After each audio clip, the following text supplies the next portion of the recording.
we want. Until recently, marine ecosystems were largely untouched and teeming with rich biodiversity. Yet something has changed over the last 50 years. Coral reefs, top ocean predators, and some of our last pristine marine ecosystems are vanishing. How much more damage must occur before we take action? Healthy marine ecosystems protect our coastlines from storms and erosion, providing safe habitats for millions of species key to nature's equilibrium, offering food security to billions of people and shielding against climate change. The Ocean Decade fosters an understanding of the challenges facing our ocean so we can live in harmony with nature. Networks of marine protected areas combined with nature-based solutions can sustain our needs and livelihoods while rebuilding a mindful, sustainable and equitable relationship with our shared ocean. Acting as one global community, we can harness knowledge to build tools that protect, restore and manage marine and coastal ecosystems. In the ocean we want, marine ecosystems are cherished and understood, keeping our ocean healthy and resilient. Are you up to meeting this Ocean Decade Challenge? Join us today.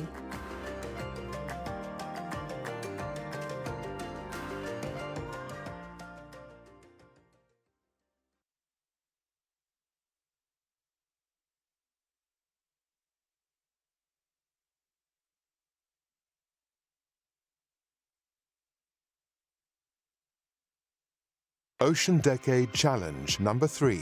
Sustainably feed the global population. How do we move from the ocean we have to the ocean we want? The ocean has nourished us for thousands of years, fueling and strengthening our communities while underpinning human health and development. Yet growing populations, along with greater awareness of the harmful impacts of land-based meat sources, have driven the demand for ocean-based alternatives. This has led to bigger and unsustainable fishing, trawling and dredging the ocean floor, disturbances in the ocean food web, and disappearing fish species. Is there time to restore ocean seafood resources? Yes. The Ocean Decade allows scientists, governments, and industry to explore and implement innovative solutions that reduce pressure on marine ecosystems by restoring and managing fish stocks, improving aquaculture, and harvesting sustainable seafood. Consuming sustainable seafood is an easy way to join the Ocean Decade. Together, we can support communities relying on seafood resources for their livelihoods while multiplying the seafood the ocean supplies. In the ocean we want, we protect crucial ocean habitats and harvest seafood mindfully so we can always rely on the ocean to feed the global population. Are you up to meeting this Ocean Decade Challenge? Join us today.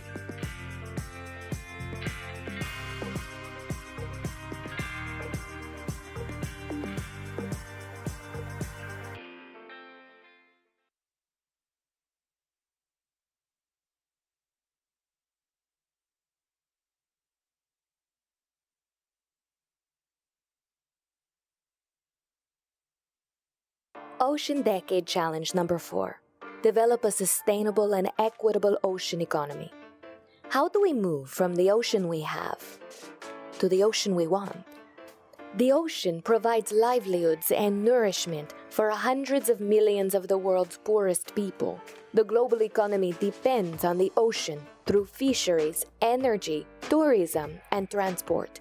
The way we manage and share the ocean's limited resources has a global impact on coastal communities, indigenous peoples, and marine ecosystems. Let's seize the Ocean Decade to unlock transformative ocean science solutions that connect people with the ocean in a productive cycle. Investing in ocean science and technological innovations will create employment opportunities around the world and multiply sixfold the amount of seafood available. A clean, healthy ocean also impacts tomorrow's renewable energy sources, minerals, and medical breakthroughs. Over the next 10 years, Blue Knowledge will give us the tools to use and manage our marine resources for a healthy and productive ocean, for the well-being of humankind and the planet. In the ocean we want, Both society and planet benefit from an equitable and sustainable ocean economy, so no one is left behind. Are you up to meeting this Ocean Decade Challenge? Join us today.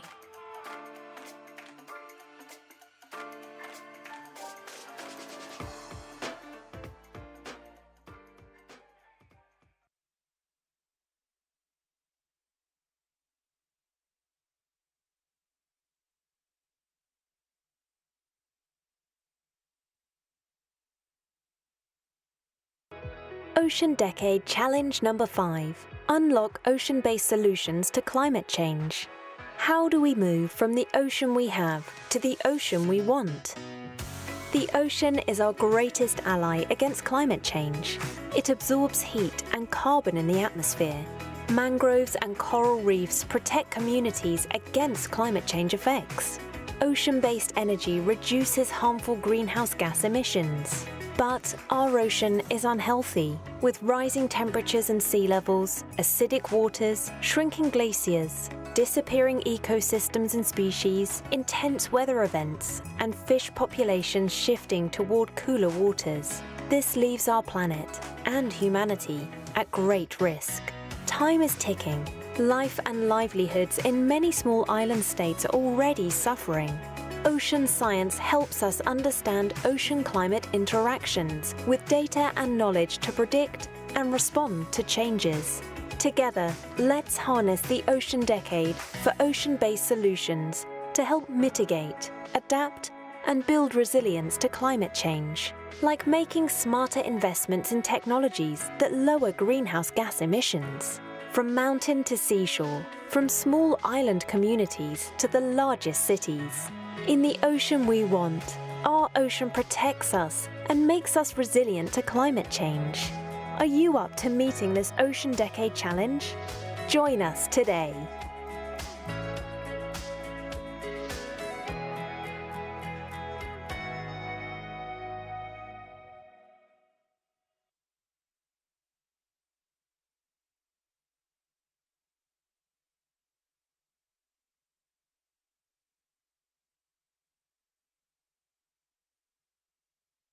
Ocean Decade Challenge number 6. Increase community resilience to ocean hazards. How do we move from the ocean we have to the ocean we want? Rising sea levels, harmful algae blooms, and more frequent destructive storms are putting the lives and livelihoods of coastal communities around the world in jeopardy. As threats increase, experts and authorities must have the knowledge to issue warnings, and communities must have the skills and information to respond effectively. The Ocean Decade will foster investment in more effective forecast and early warning systems so we can reduce risks and save lives on land and at sea. From global early warning systems to coastal cities and communities ready to face tsunamis, storm surges, and rising sea levels, to coastal and marine ecosystems that are protected and can offer nature-based solutions to protect communities and infrastructure. Let's harness ocean knowledge to empower individuals and prepare communities so they are ready to face natural ocean hazards. In the ocean we want, people and communities are safe and resilient because we can reduce and respond to the hazards of a dynamic ocean. Are you up to meeting this Ocean Decade Challenge? Join us today.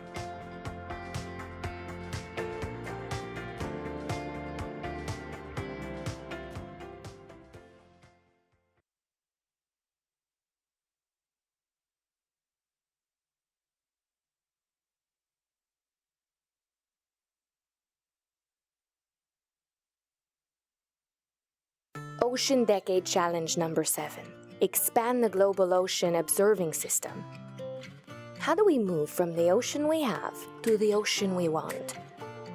We're all connected through one shared ocean, from the coast to the high seas, from the ocean's surface to its depths.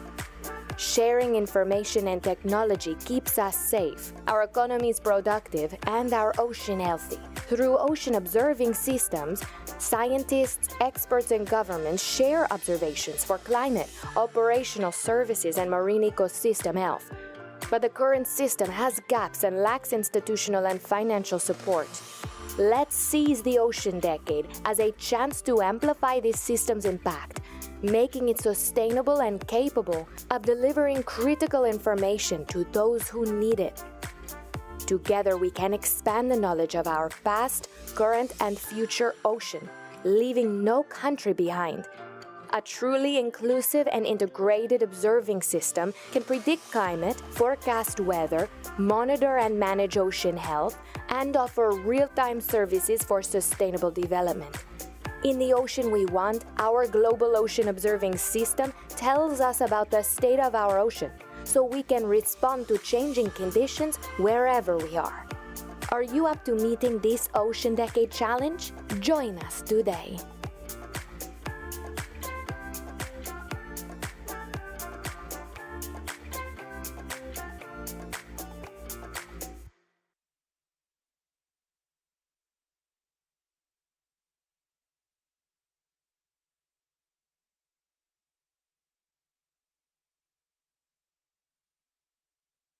Ocean Decade Challenge number 8. Create a digital representation of the ocean.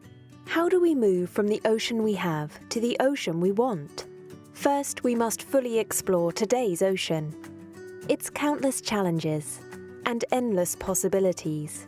Sometimes this means understanding the past, and sometimes this means projecting the future. Today, we know more about the moon than we do the ocean. But we have a unique opportunity to change this. Working with some of the best minds in ocean science, the Ocean Decade fosters partnerships to explore and fully map the ocean, creating a digital atlas of our planet's crown jewel, from surface to depths, from biodiversity to cultural and social values, from shorelines to open spaces. This knowledge will support dynamic and sustainable ocean management in a constantly changing ocean. Let's find new ways to see our past, current, and future ocean through open data and freely shared information. Together, let's create an accessible ocean for present and future generations. In the ocean, so that we may better protect and sustainably manage our planet's blue wealth. Are you up to meeting this Ocean Decade Challenge? Join us today.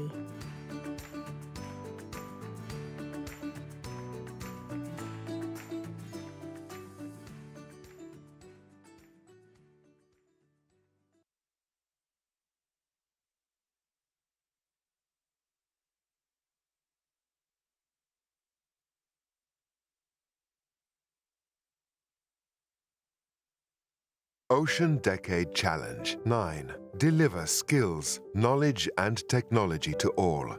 How do we move from the ocean we have to the ocean we want? The answer is we don't. Unless we have the necessary skills, knowledge, and technology readily available to every expert and citizen alike. If we are to reverse our planetary crisis together, everyone needs access to ocean information and the skills to turn that knowledge into sustainable solutions and action. Whether you work in science, government, business, civil society, or are a citizen committed to protecting the ocean, you can play a part in this open ocean knowledge revolution. The Ocean Decade encourages the exchange and sharing of skills, knowledge, and technology to cultivate health responses that can collectively promote a clean, safe, and accessible ocean for present and future generations. Let's use the Ocean Decade to build bridges between disciplines and across geographical and generational divides, to radically open access to data, technology, and skills, and achieve together the ocean we want by 2030. Are you up to meeting this Ocean Decade Challenge? Join us today.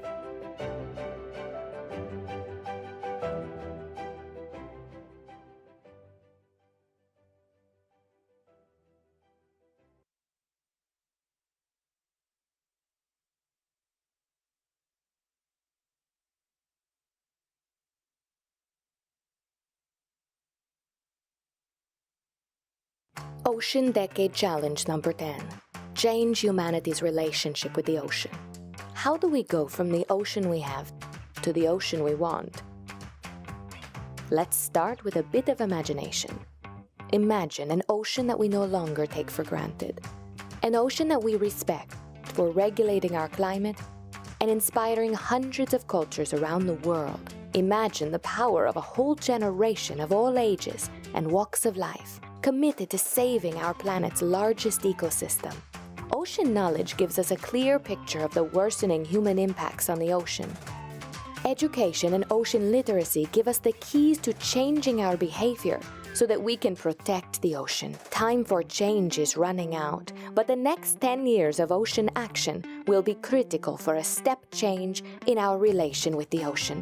The Ocean Decade is a once-in-a-lifetime opportunity for humanity to reconnect with the ocean, understand its importance to our survival, and use that knowledge to transform our relationship. In the ocean we want, we live respectfully with our shared ocean, carefully and sustainably managing its precious resources. Are you up to meeting this Ocean Decade Challenge? Join us today.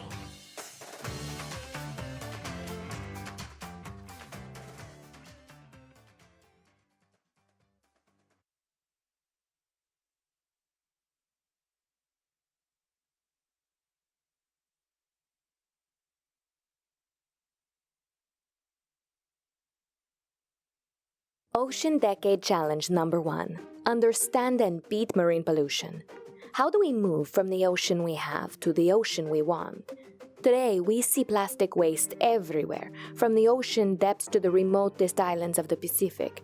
Yet the ocean is also menaced by pollution we cannot see. Untreated sewage, pesticides and fertilizers, toxic chemicals, heavy metals, and other harmful substances. They're not just a threat to marine life, but also to human health and livelihoods. The Ocean Decade is an opportunity to identify, map, and reduce these sources of pollution. Working hand in hand, scientists, businesses, governments, and many other groups can create and roll out solutions that eliminate pollution at the source, reduce its impacts, and deliver a clean ocean for us all.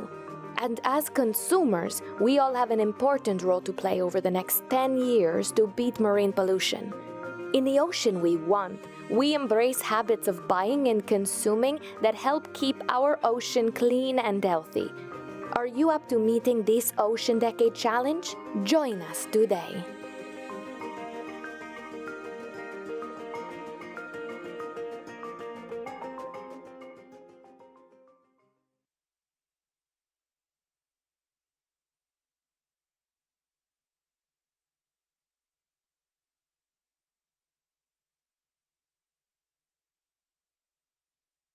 Ocean Decade Challenge number 2. Protect and restore ecosystems and biodiversity. How do we move from the ocean we have to the ocean we want? Until recently, marine ecosystems were largely untouched and teeming with rich biodiversity. Yet something has changed over the last 50 years. Coral reefs, top ocean predators, and some of our last pristine marine ecosystems are vanishing. How much more damage must occur before we take action? Healthy marine ecosystems protect our coastlines from storms and erosion, providing safe habitats for millions of species key to nature's equilibrium, offering food security to billions of people, and shielding against climate change. The Ocean Decade fosters an understanding of the challenges facing our ocean, so we can live in harmony with nature. Networks of marine protected areas combined with nature-based solutions can sustain our needs and livelihoods while rebuilding a mindful, sustainable and equitable relationship with our shared ocean. Acting as one global community, we can harness knowledge to build tools that protect, restore and manage marine and coastal ecosystems. In the ocean we want, marine ecosystems are cherished and understood, keeping our ocean healthy and resilient. Are you up to meeting this Ocean Decade Challenge? Join us today.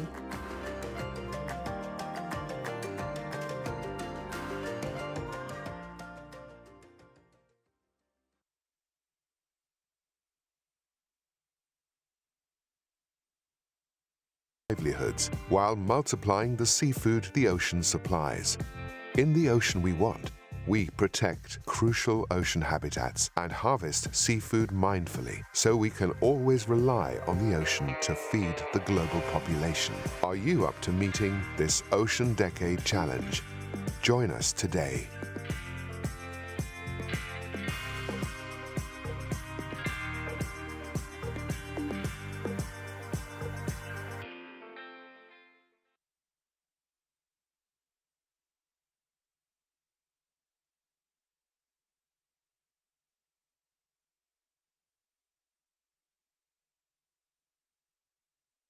Ocean Decade Challenge number 4.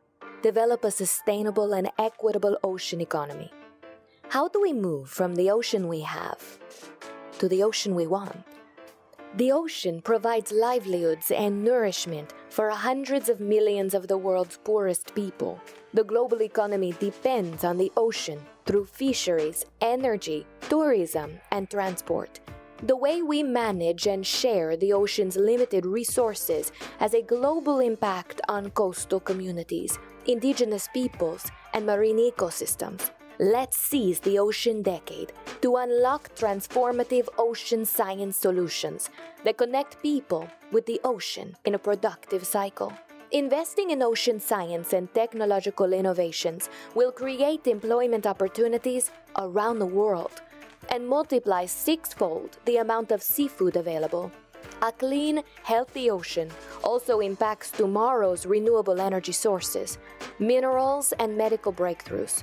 Over the next 10 years, Blue Knowledge will give us the tools to use and manage our marine resources for a healthy and productive ocean, for the well-being of humankind and the planet.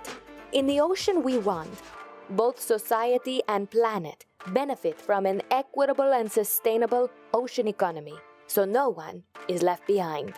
Are you up to meeting this Ocean Decade Challenge? Join us today.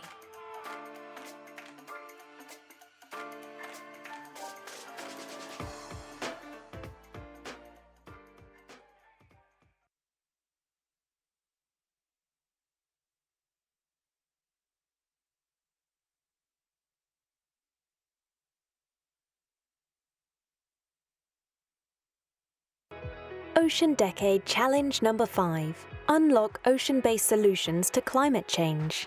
How do we move from the ocean we have to the ocean we want? The ocean is our greatest ally against climate change. It absorbs heat and carbon in the atmosphere. Mangroves and coral reefs protect communities against climate change effects. Ocean-based energy reduces harmful greenhouse gas emissions. But our ocean is unhealthy, with rising temperatures and sea levels, acidic waters, shrinking glaciers, disappearing ecosystems and species, intense weather events, and fish populations shifting toward cooler waters. This leaves our planet and humanity at great risk. Time is ticking. Life and livelihoods in many small island states are already suffering. Ocean science helps us understand ocean-climate interactions with data and knowledge to predict and respond to changes. Together, let's harness the Ocean Decade for ocean-based solutions to help mitigate, adapt, and build resilience to climate change, like making smarter investments in technologies that lower greenhouse gas emissions. From mountain to seashore, from small island communities to the largest cities. In the ocean we want, our ocean protects us and makes us resilient to climate change. Are you up to meeting this Ocean Decade Challenge? Join us today.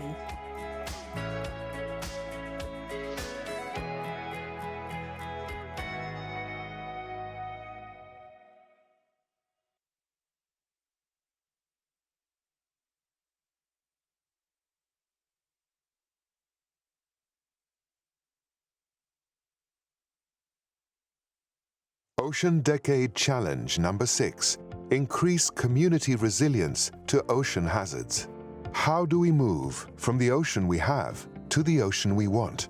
Rising sea levels, harmful algae blooms, and more frequent destructive storms are putting the lives and livelihoods of coastal communities around the world in jeopardy. As threats increase, experts and authorities must have the knowledge to issue warnings, and communities must have the skills and information to respond effectively. The Ocean Decade will foster investment in more effective forecast and early warning systems so we can reduce risks and save lives on land and at sea. From global in the ocean we want, people and communities are safe and resilient because we can reduce and respond to the hazards of a dynamic ocean. Are you up to meeting this Ocean Decade challenge? Join us today.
Hello and welcome to our 7th and final Ocean Decade Laboratory, A Productive Ocean. As always, hosted by the German Federal Ministry of Education and Research in partnership with the International or Intergovernmental Oceanographic Commission of UNESCO, in short, IOC. And my name is Monica Jones.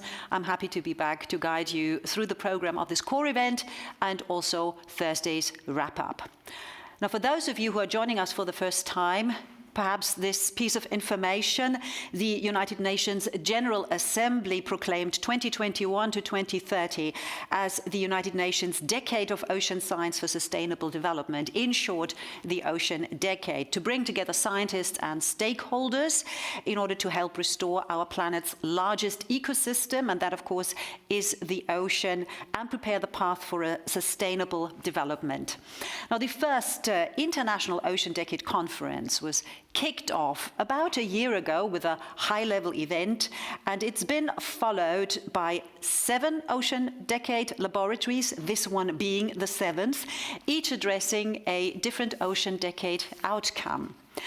In the last 6 Ocean Decade laboratories, we focused on an engaging and inspiring ocean, a predicted ocean, a clean ocean, a healthy and resilient ocean, a safe ocean, an accessible ocean, and today we focus on a productive ocean. But before we do so, let me bring you up to speed on all the functions of our conference platform so you can get the most out of it. Now, first of all, of course, you need to be in the live stream to follow the event, and you can choose your preferred language.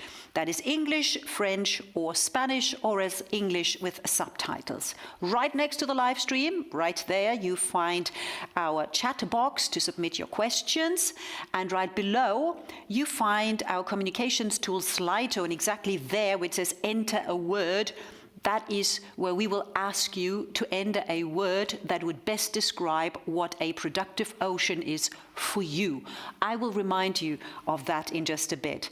Now, under the live stream, you see the agenda, day 1, day 2, day 3, of course, and all that's happening throughout those 3 days.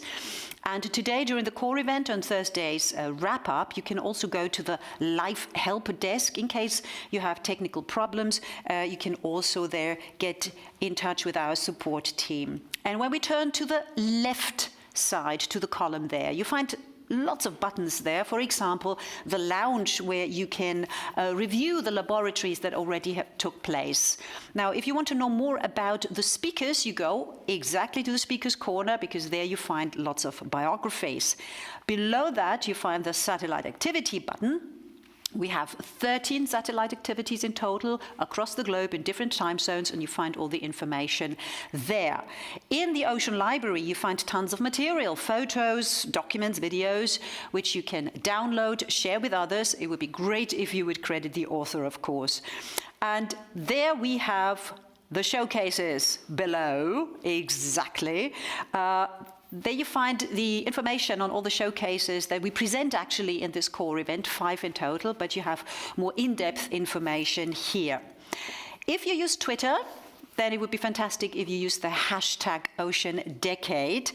And if you're watching us on YouTube, hello, welcome, good to have you with us. One problem, you can't engage with us. You can only watch, which is fine. But if you do want to engage, then you can still register on our platform, and you go to our website, that is oceandecade-conference.com, because then you can participate, for example, send your questions.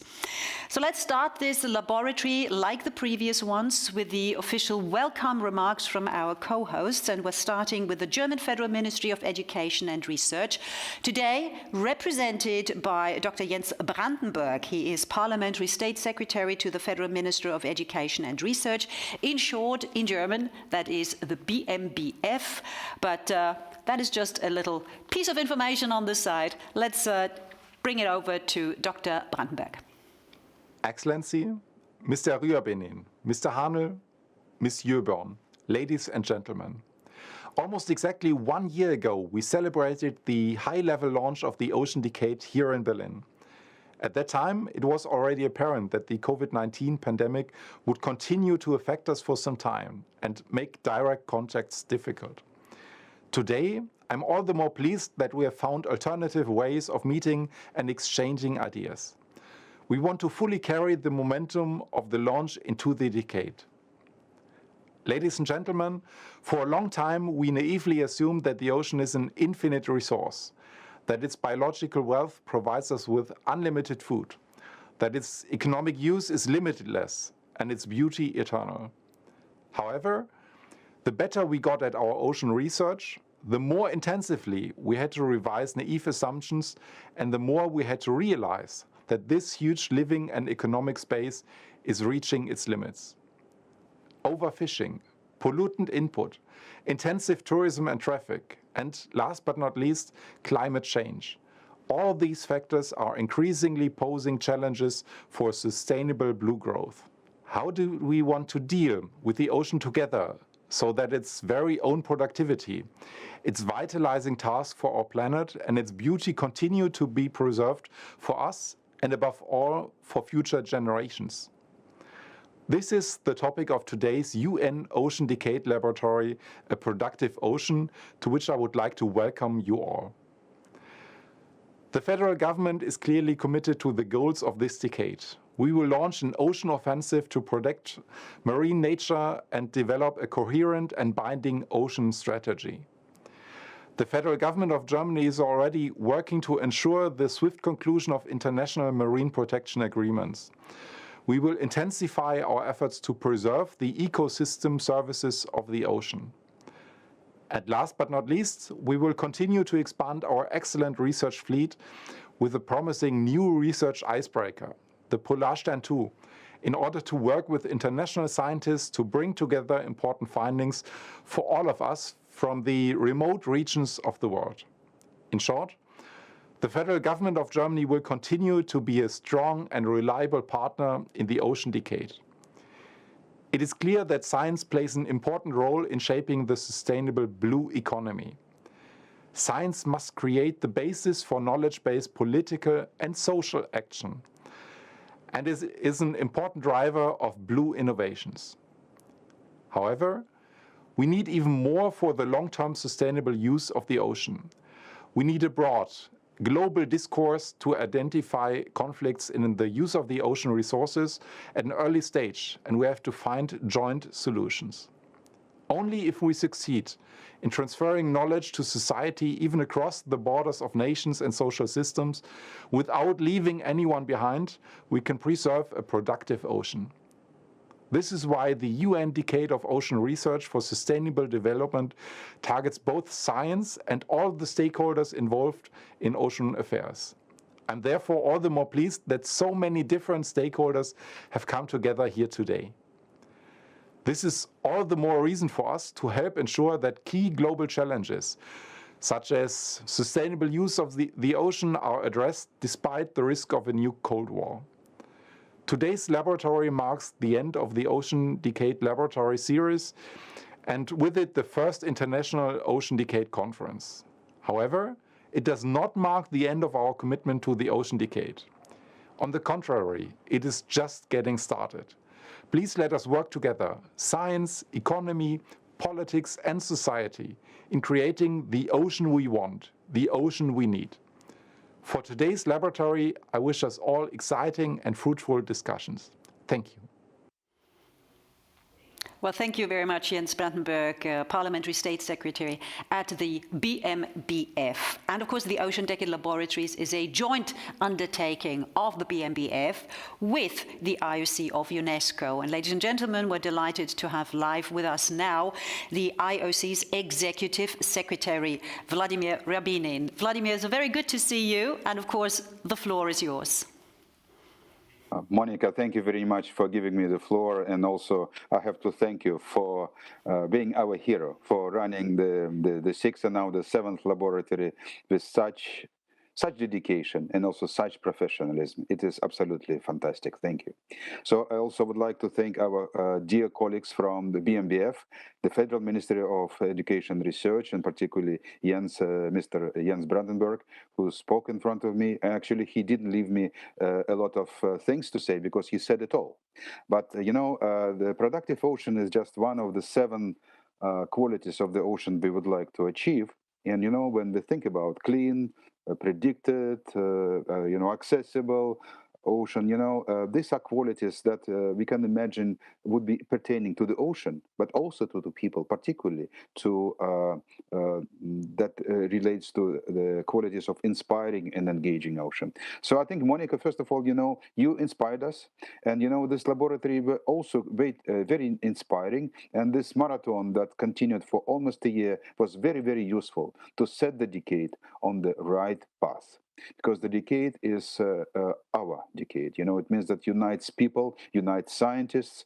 And I would like to say that what is coming together under the banner of the decade is science, technology, that we, of course, knew, but also ethics, also co-design, participation, leadership.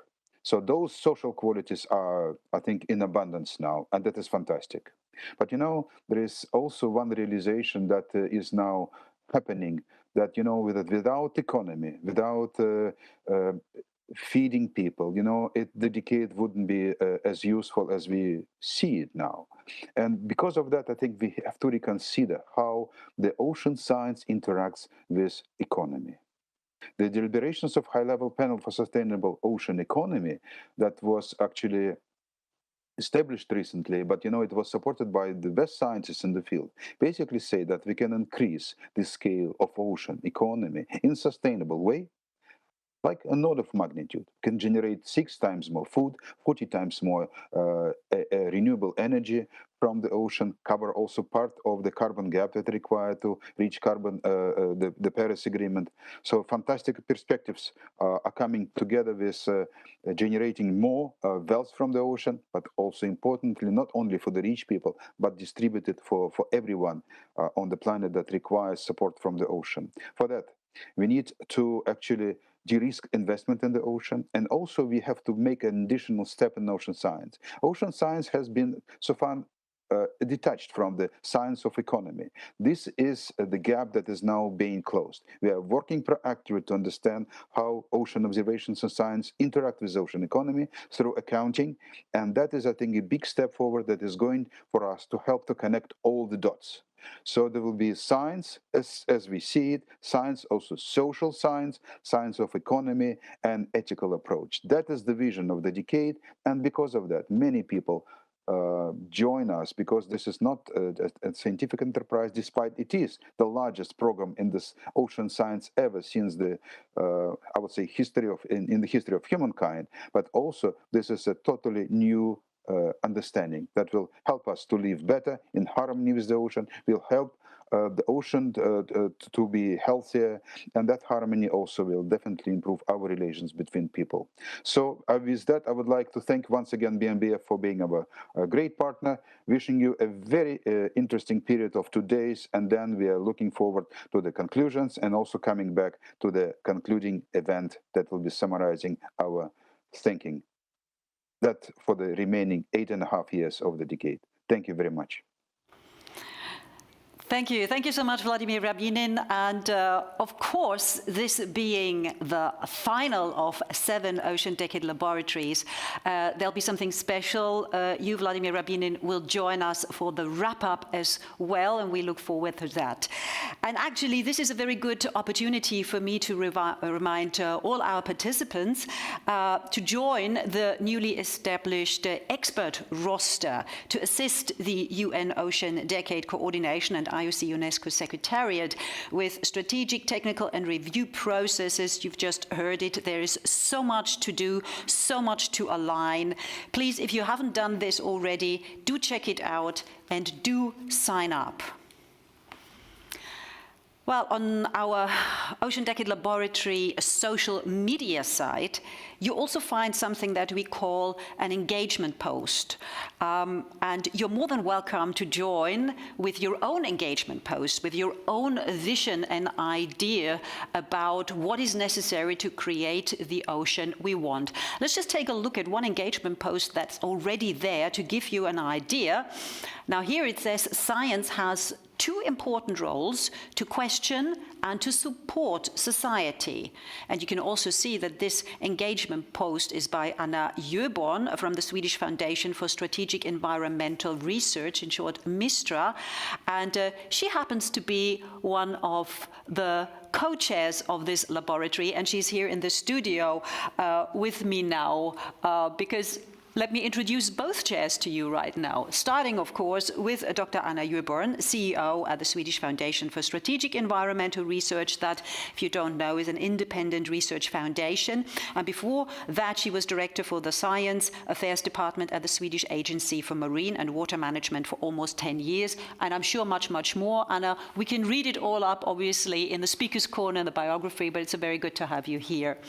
And the same, of course, goes for the gentleman next to you, Professor Reinhold Hanel. He is head of the Thünen Institute of Fisheries Ecology in Bremerhaven in Germany. That's slightly more north than Berlin.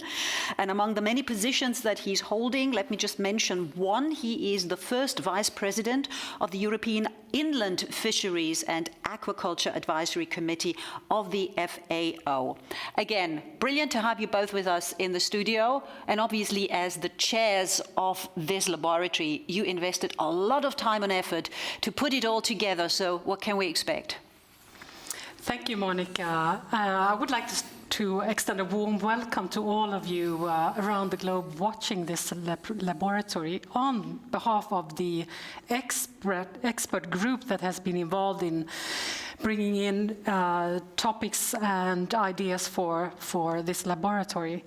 And we as human beings, we have been in relation and thrived in relation to the ocean for a long, long time. And as had been mentioned before, it's a source of food, means of transportation, and especially now in transforming the energy supply for this planet, energy is an important topic that we will bring up. Ecosystems of extraordinary beauty is hidden below the surface, and they also support us with hidden treasures and functions, like every second breath we take comes from the ocean. So the ocean is giving us a lot of possibilities, and also to enjoy ourselves, like swimming, sailing, and taking a walk along the beach in the sunset. So the theme of this event is the value of the ocean to humanity, now and in the future. And we'll also focus on sustainability and productive ocean. Vladimir Rybiny, he mentioned the relationship between economy and science, and I think it's really important. And the World Ocean Blue Economy presents many opportunities. And according to a study by OECD, it's foreseen to at least double in the next 2 decades. And they mentioned a number of, it's really high, $3 trillion. It's really hard to understand that value. And also, how can we capitalize on these opportunities and at the same time handle the challenges? So, Reinhold, could you just please tell us a bit about what you can expect from the event? Thanks, Anna, for handing over to me. I'm here also to welcome you warmly to this event.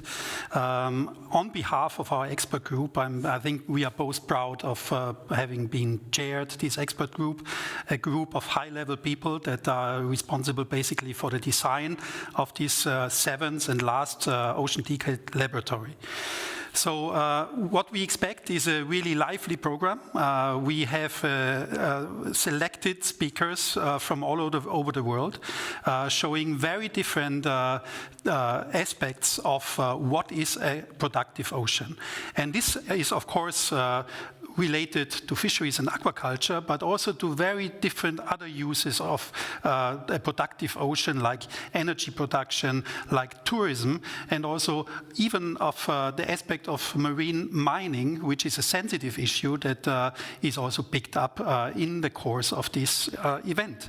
So we will have actually 3 sessions, and in the first session, members of our expert group will have a very lively discussion on what a productive ocean can be, and they have a very different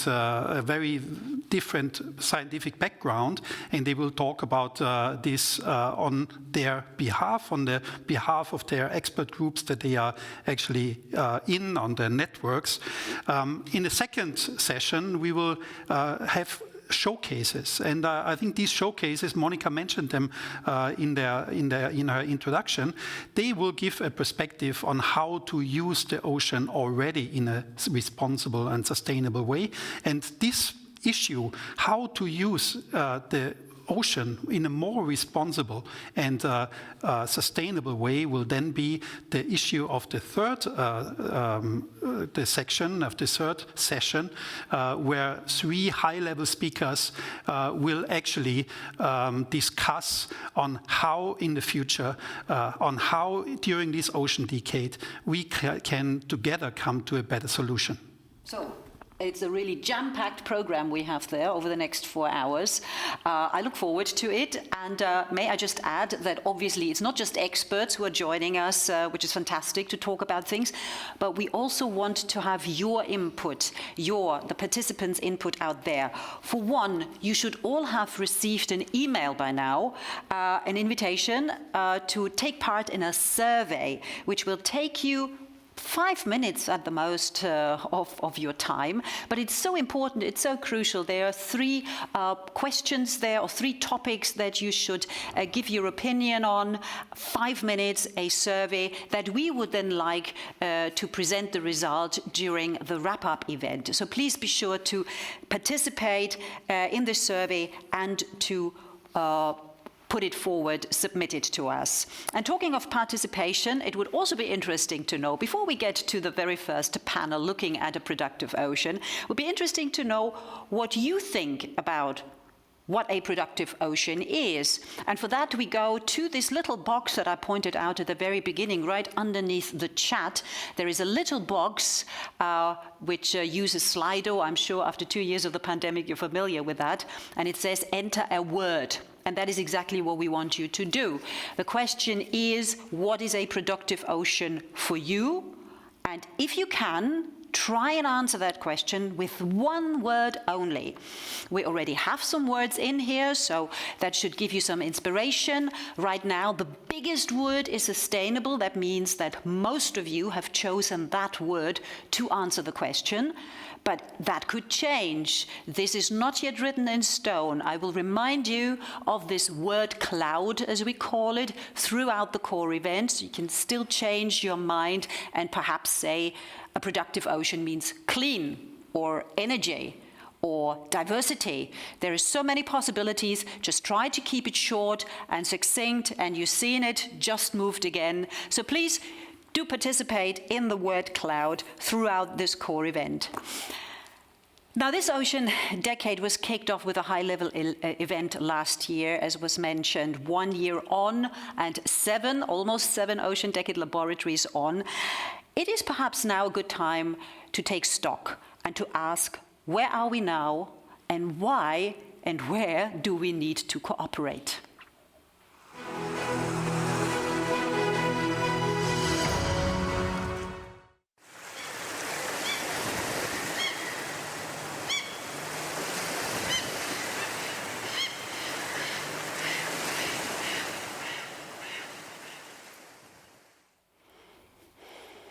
Now, the term cooperation has been running through all our laboratories like a red thread, because it is so important. And I, for one, as a non-scientist, an outsider, if you like, I really have to say that the ocean can call itself lucky to have so many passionate and knowledgeable experts out there really thinking about its well-being and trying to understand it better. One laboratory chair actually called you and us all custodians of the sea, because that's what we truly are. But unless we do pool our expertise, join forces where necessary, a lot of that knowledge can go to waste. Now, we don't want that. And this is why we now have this very first session, where are we now and why do we need to cooperate? In a moment, our first panel session will tackle those questions, and the panel will be in the safe hands of Nina Jensen. She is the CEO of Ref Ocean. That is an initiative that has an ambitious yet simple goal to ensure one healthy ocean. Nina, there you are. Good to see you. Thank you for being on board for this. And I know, before I hand over to you, we have prepared a video where we first of all want to listen to some stakeholders around the globe.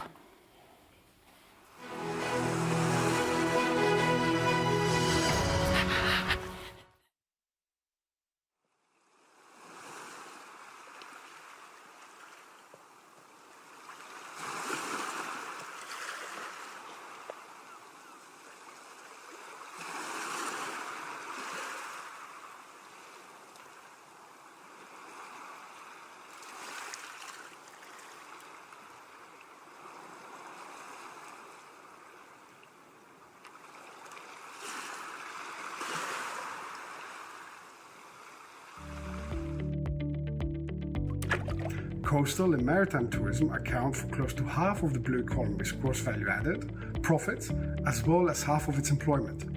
Its potential for contributing towards a smarter, more inclusive, sustainable globe remains unexploited. For many regions in this world, tourism is the door to economic prosperity and ecological awareness.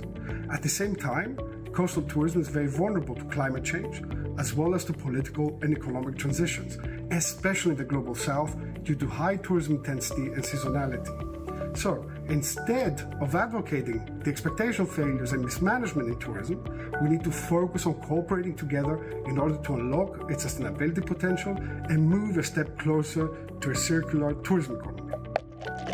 The ocean has always been our ally, and it is time to reciprocate. We're here now because the oceans give us hope, jobs, food, and even plays a huge role in regulating the temperature of our planet. It is the unknown depths that contribute to so much that we cannot see but only feel. We need to cooperate, to unite, and defend our oceans for the betterment of man, animal, and our home. The productivity of our ocean is directly linked with the health of our coastal ecosystems, mangroves, seagrasses, and coral reefs. These ecosystems provide critical livelihood support to communities. We are currently experiencing degradation of these critical habitats due to climate change and destructive human activities. Collective actions that incorporate public-private alliances are necessary. Cooperation will have far-reaching impacts, especially in the ocean decade, and contribute towards our regional and global commitments to develop sustainable blue economies. The ocean is often exploited in an irrational way. To deal with such kind of problem, we need to cooperate to implement effective and strong management policies. We need to collaborate in order to find solutions to mitigate these hazards and have a sustainable ocean. Hello from Western Norway. Fjords are productive and iconic marine ecosystems that are economically and socially important for aquaculture, tourism, fisheries, transportation, and coastal development.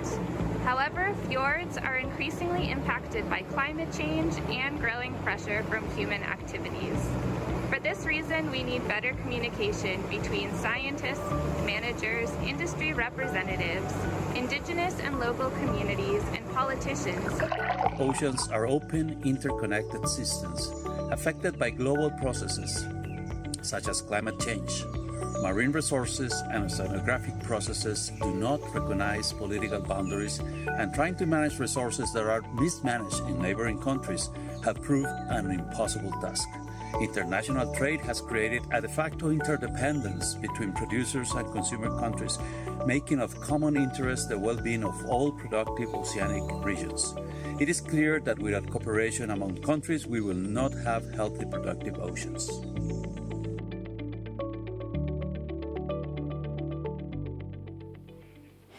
Well, some strong statements there on where we stand, and in particular on why cooperation is so important. Nina, I really look forward to the panel where you will tackle exactly those questions with your panelists. So Nina Jensen, over to you. Thank you so much, Monica, and it's a great pleasure to be here for this important discussion. And I think this video really sets the stage well for our discussion. So we're all well aware that we depend on the ocean for our future livelihood. And of course, that cooperation between science and society is essential to ensure a productive ocean. Now, in this panel, we will discuss the topic, where are we now and why do we need to cooperate? And we will be joined by an excellent panel representing perspectives from a diverse group of scientists, both in terms of geography, age, and gender, and with experience from research collaboration on a number of different topics.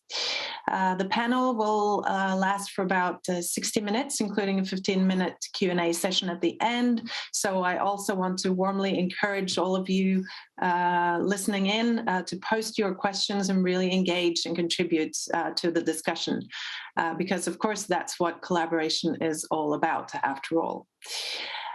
So we hope that the panel will be able to both challenge and inspire you by giving valuable insights into the importance of collaboration and, of course, interdisciplinary research. And we also hope that as a result of this discussion, you will engage in the coming activities in the Ocean Decade, and also maybe act in different ways going forward to ensure a sustainable and productive ocean. So now, let me introduce you to our distinguished speakers.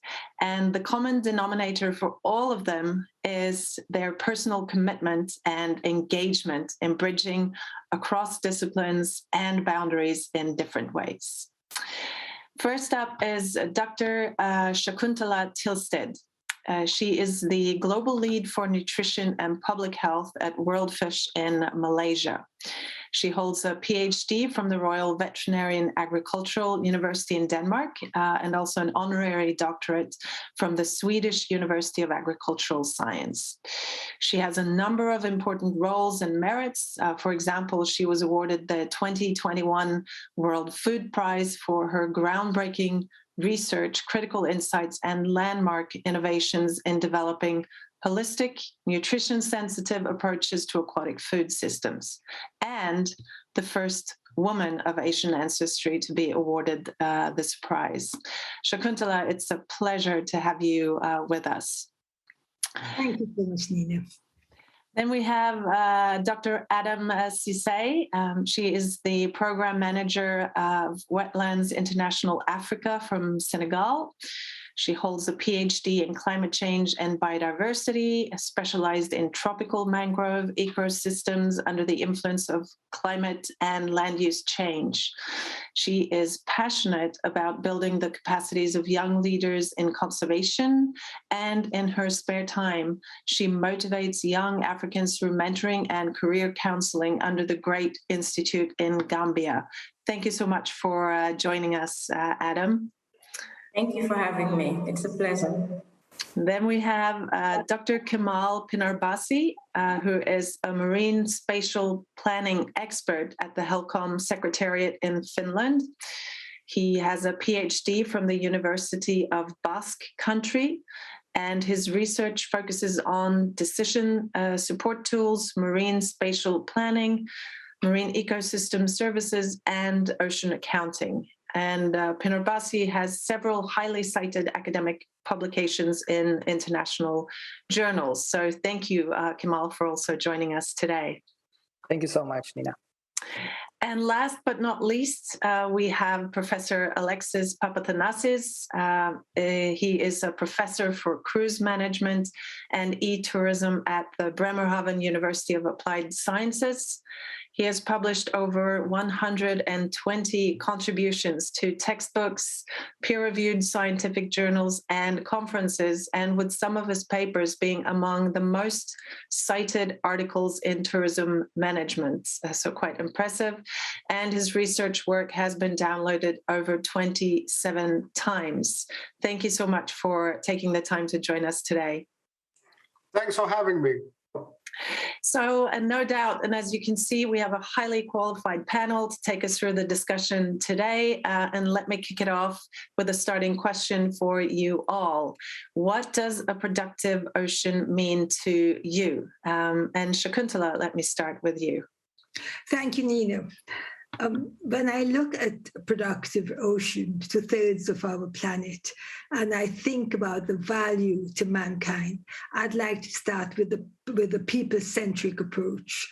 In doing so, it's fascinating to look at what the ocean has meant, for example, in terms of food, diverse foods, for the evolution of mankind. And today, if we look at many populations around the world, both coastal and even inland, especially for the poor and vulnerable, aquatic foods are essential as a part of a sufficient, nutritious diet. And this is all within the principles of the right to food, especially for the poor and vulnerable, as we see today with the many disruptions we are having with respect to foods and foods on the plate, but also in terms of making sure that intergenerationally that we have very well-nourished and healthy people who are the stewards of our planet and of our oceans. Thank you. Thank you, Shakuntala, and we'll continue discussing that a little bit further on in our conversation. But then let me turn to you, Kemal. What does a productive ocean mean to you? Thank you, Nina. I will try to answer quickly this question. That for me, productive ocean is harmonization of economic growth that everybody is looking for, but at the same time, sustainability. So if we can harmonize economic growth and sustainability together in the oceans, I think we will reach the productive oceans. While we are doing this, we should always remember that there's no border for fish in the ocean. So, and that answers also the question of this session, why we need to cooperate, because there are no borders in the ocean. Thank you. Very true, and also as highlighted by several others. Now, Alexis, tell me, what does a productive ocean mean to you? I'll try and build on what Shakuntala and Kemal mentioned. Productivity is basically doing more with the same. So in any case, we need to make sure if we treat the ocean as a resource that we don't deplete it, but we increase its value. They say that, give a man a fish, he'll eat for a day. Teach them how to fish, they will eat for their whole lives, and make it a touristic attraction, and they'll be able to build a restaurant and feed other people. So tourism, a productive ocean from a touristic perspective, is for me a multiplier. Just a small example, because I think it's nice to talk with pictures or with mental images. A shark in a prime diving destination has let's say a value of almost 2 million in terms of its lifetime, in terms of the tourists it attracts and the value it creates. If we just use it as just to eat it, it sells as a fishing value of $108.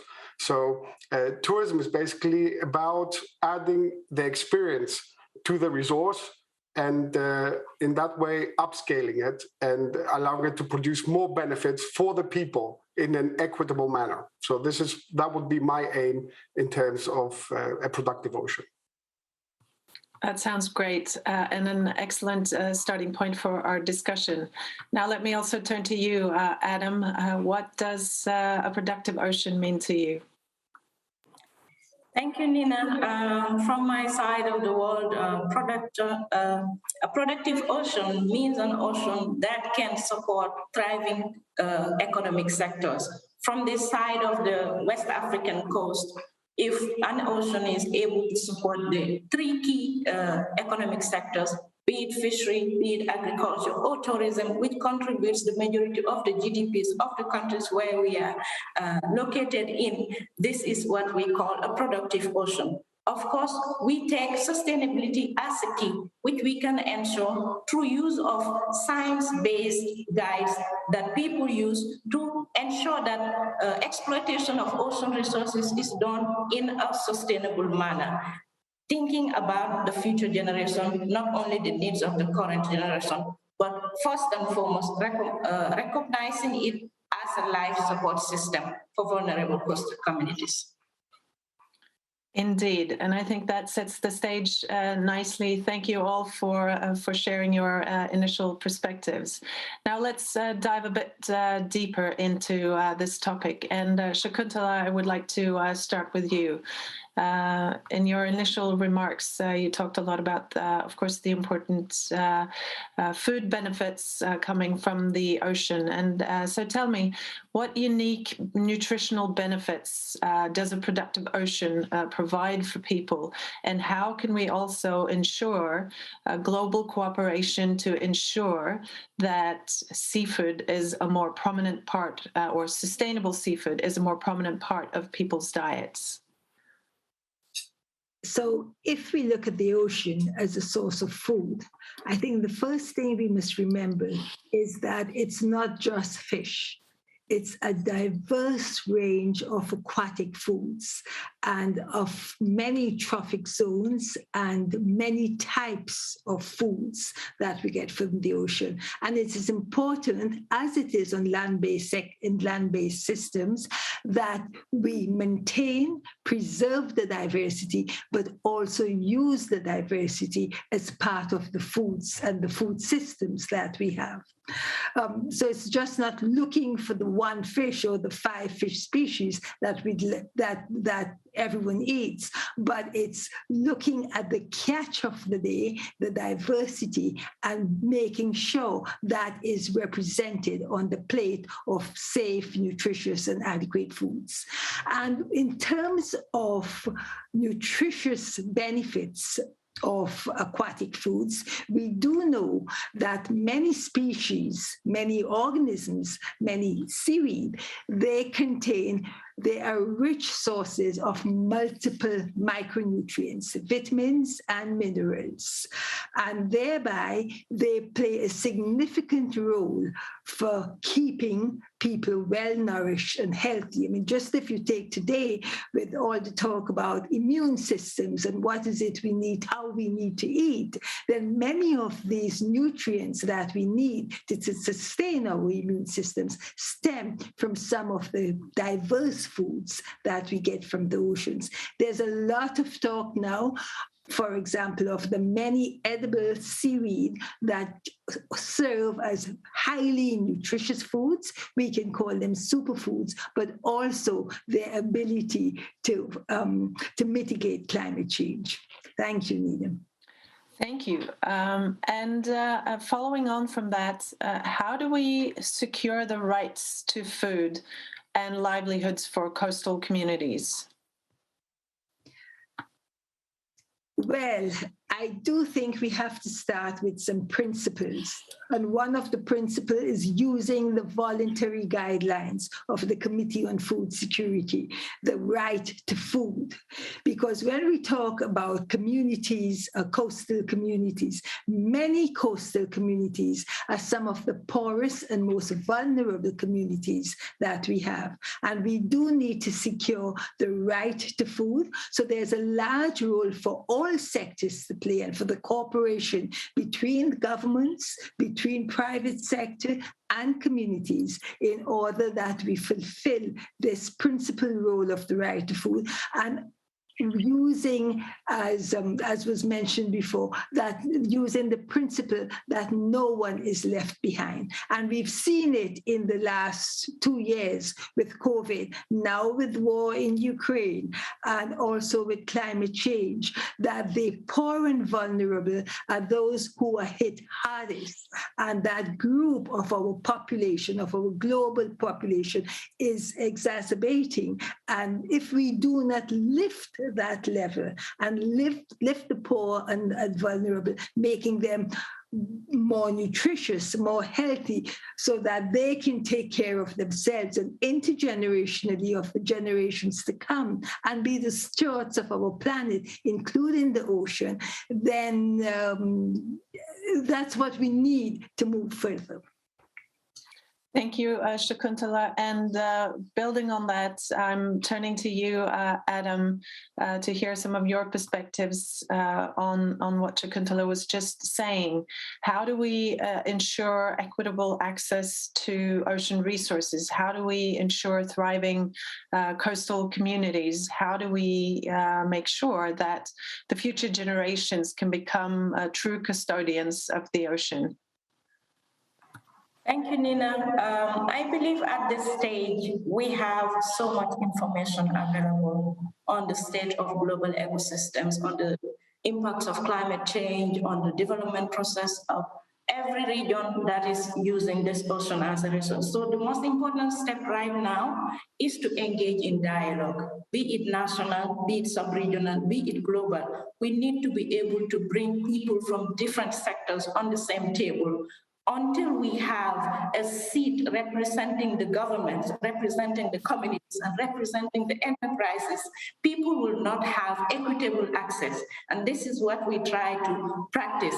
Try to make sure that enterprises, for example, who are utilizing the ocean for profit making, are giving back to the communities that are suffering the impacts. Not to say you shouldn't use this for your development, but make sure you give back to someone who is suffering the consequences.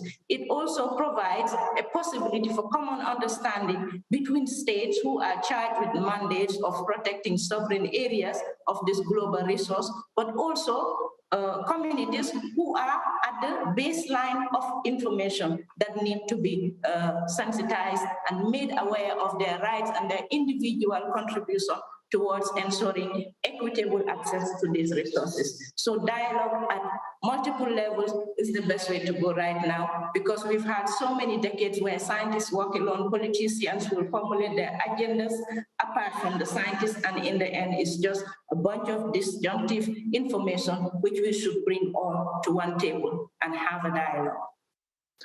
Great points indeed, and no doubt both dialogue, involvement and inclusion are essential to move this forward.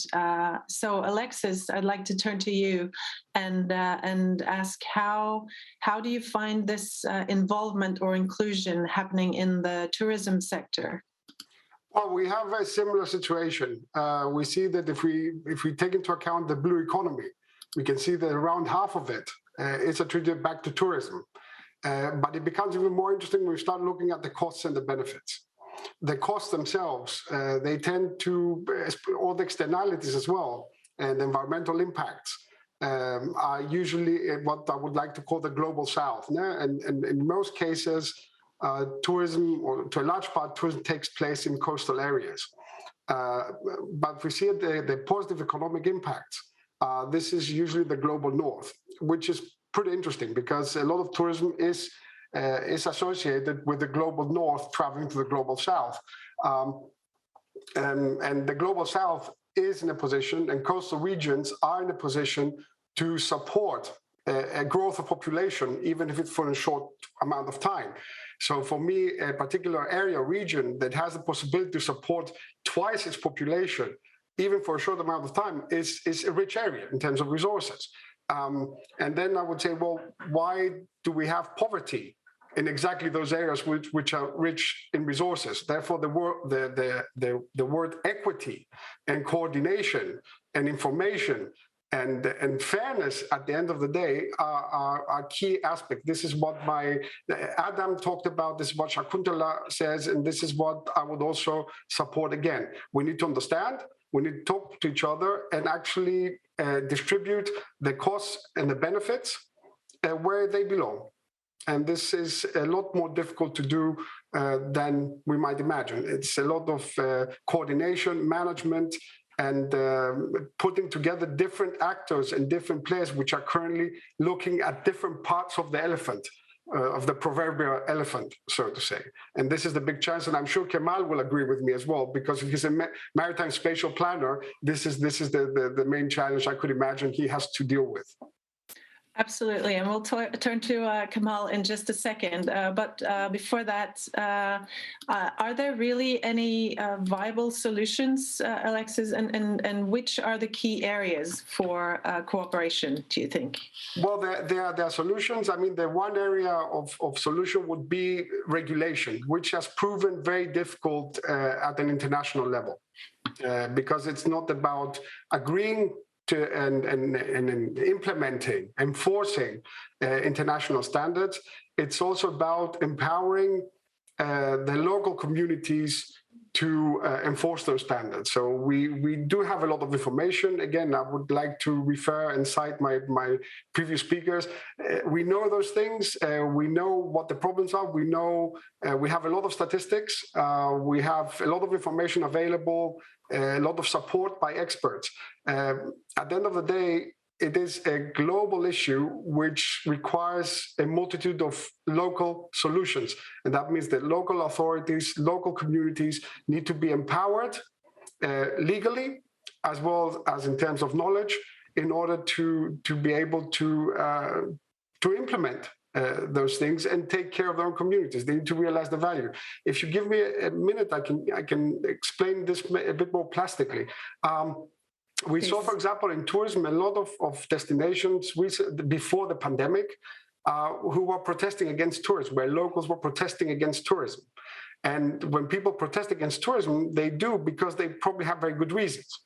It means that basically we have tourism activity, they have to bear the costs, whether that's congestion, whether that's increased prices, but they don't perceive getting any of the benefits. If people see the benefits, the reaction is going to be a different one. So again, it's coming back to the point, to the local and up to the individual point. And I think this is where we need to work. It's not about us sitting in let's say in panels and publishing papers and doing presentations. It's about us going to the local communities and helping the people see the value, extract the value, and distribute it equitably in their own communities. And so before I turn to Kemal, you've been waiting patiently. What one piece of advice would you give to tourism operators based on what you were just saying? I would say tourism does not manage itself. And we don't have over tourism or under tourism. We basically have seasonality and we have intensity. And those are two aspects that are to be managed at the local level, because the local level is the one who has to live with the consequences and the ones who can actually take the most out of the potential. So my advice is manage it. It does not manage itself. Excellent. I hope you are all paying attention. Great. Now, Kemal, let me turn to you. Of course, as a marine spatial planning expert, it would be great to hear some of your perspectives in terms of the importance of marine spatial planning and, of course, ecosystem-based management. Can you share some perspectives on this and why it's important? Of course, Nina, thank you so much. Actually, I will also add what Alexis just said. There are so many stakeholders in the sea, and they all want a piece of the ocean, but we should just realize that there are limited resources and we have limited space. In the perspective of marine spatial planning, we are trying to organize the marine space and give in the most sustainable way to all stakeholders some part of it. But of course, all the activities, including tourism, including fisheries or renewable energies, they want all some more and of course grow their economical activity. So in that step, ecosystem-based management is entering. And so I want to start with what is ecosystem-based management. Ecosystem-based management is a management strategy, a management process telling us check all the biological, economic, and social factors while we are managing the ocean. So in that perspective, the economic factors are, as Alexis said, tourism activity or the fishery activity or these new activities such as wave energy or wind energy from the ocean. But while we are trying to increase these economic activities, we should always check the status of the environment, what's happening, and what kind of pressures that we are creating to the environment. So these pressures should be well analyzed, and even not just pressures, the activities contributing these pressures and the drivers behind of all these activities, why we have more fishery in specific areas of the world, why we have more aquaculture, and what kind of pressures that will create. And at the same time, the last factor, which is the social factor, what society expects and what they think about the ocean. We should also consider their expectations. As Alexis said, we should go to local and ask them their opinions. So in my opinion, ecosystem-based management is key for productive oceans. And again, I will come back to why we need to cooperate. We need to cooperate because there is no border. And as Alexis said, there are so many stakeholders, there are so many actors in the marine space, in the ocean. So we should all come together, discuss all these things. Where I work now is HELCOM Secretariat is one of the examples for regional cooperation, which we bring the coastal countries together and ask them what's happening and how we can solve these issues. One example that in the Baltic Sea region, we have a eutrophication problem. There are so many rivers and so many agriculture activities. But as Alexis said, we need regulations, but without regional cooperations, these regulations and these measures are implemented in so many different ways in so many different countries. I believe that we should all come together and discuss how to make actions, use these measures and regulations. Excellent. And thank you for also going into a bit more detail in terms of what ecosystem-based management actually is. But can you maybe clarify also with some good examples? I mean, are there any good examples of nations or companies that are doing this in a proper way? Of course, Nina. So I will give one example from, again, where I work in the Baltic Sea region. As I said before, I work for HELCOM Secretariat. It is the Baltic Marine Environment Protection Commission. So we are bringing together 9 coastal countries in the Baltic Sea, and we discuss our problems and trying to find solutions. So again, as an example for the regulations, we have Baltic Sea Action Plan that we just updated. We are defining actions and strategic measures for the countries. We are highlighting main problems in the Baltic Sea region and what countries should follow and what they should do. At the same time, another example would be the holistic assessment of the Baltic Sea, which is every 5 years we are trying to implement, and we are assessing the Baltic Sea. How is the environment? What is the situation? What are the activities and what are the pressures coming from these activities? We have some main issues such as I mentioned, eutrophication or hazardous substances coming from several activities. And of course, we have measures. We are trying to define measures, but what is the cost of applying these measures? And what are the costs of not applying these measures? If we don't apply these measures, what are the losses? So I believe that Baltic Sea is a really nice example for other sea regions also to follow the cooperation. I know that there's also OSPAR for Atlantic Sea. We have for Mediterranean, several regional cooperation organizations. I believe that these are very important for productive oceans. Thank you. And several of the panelists have also talked about the importance of local involvement and focusing on the local communities. How do you see that happening in the Baltics? And is there something that we can learn from that? Of course, local integration in a regional sea is a bit challenging because of many reasons. The first one would be the language and different cultures in different countries. How we try to handle this problem is trying to have local workshops.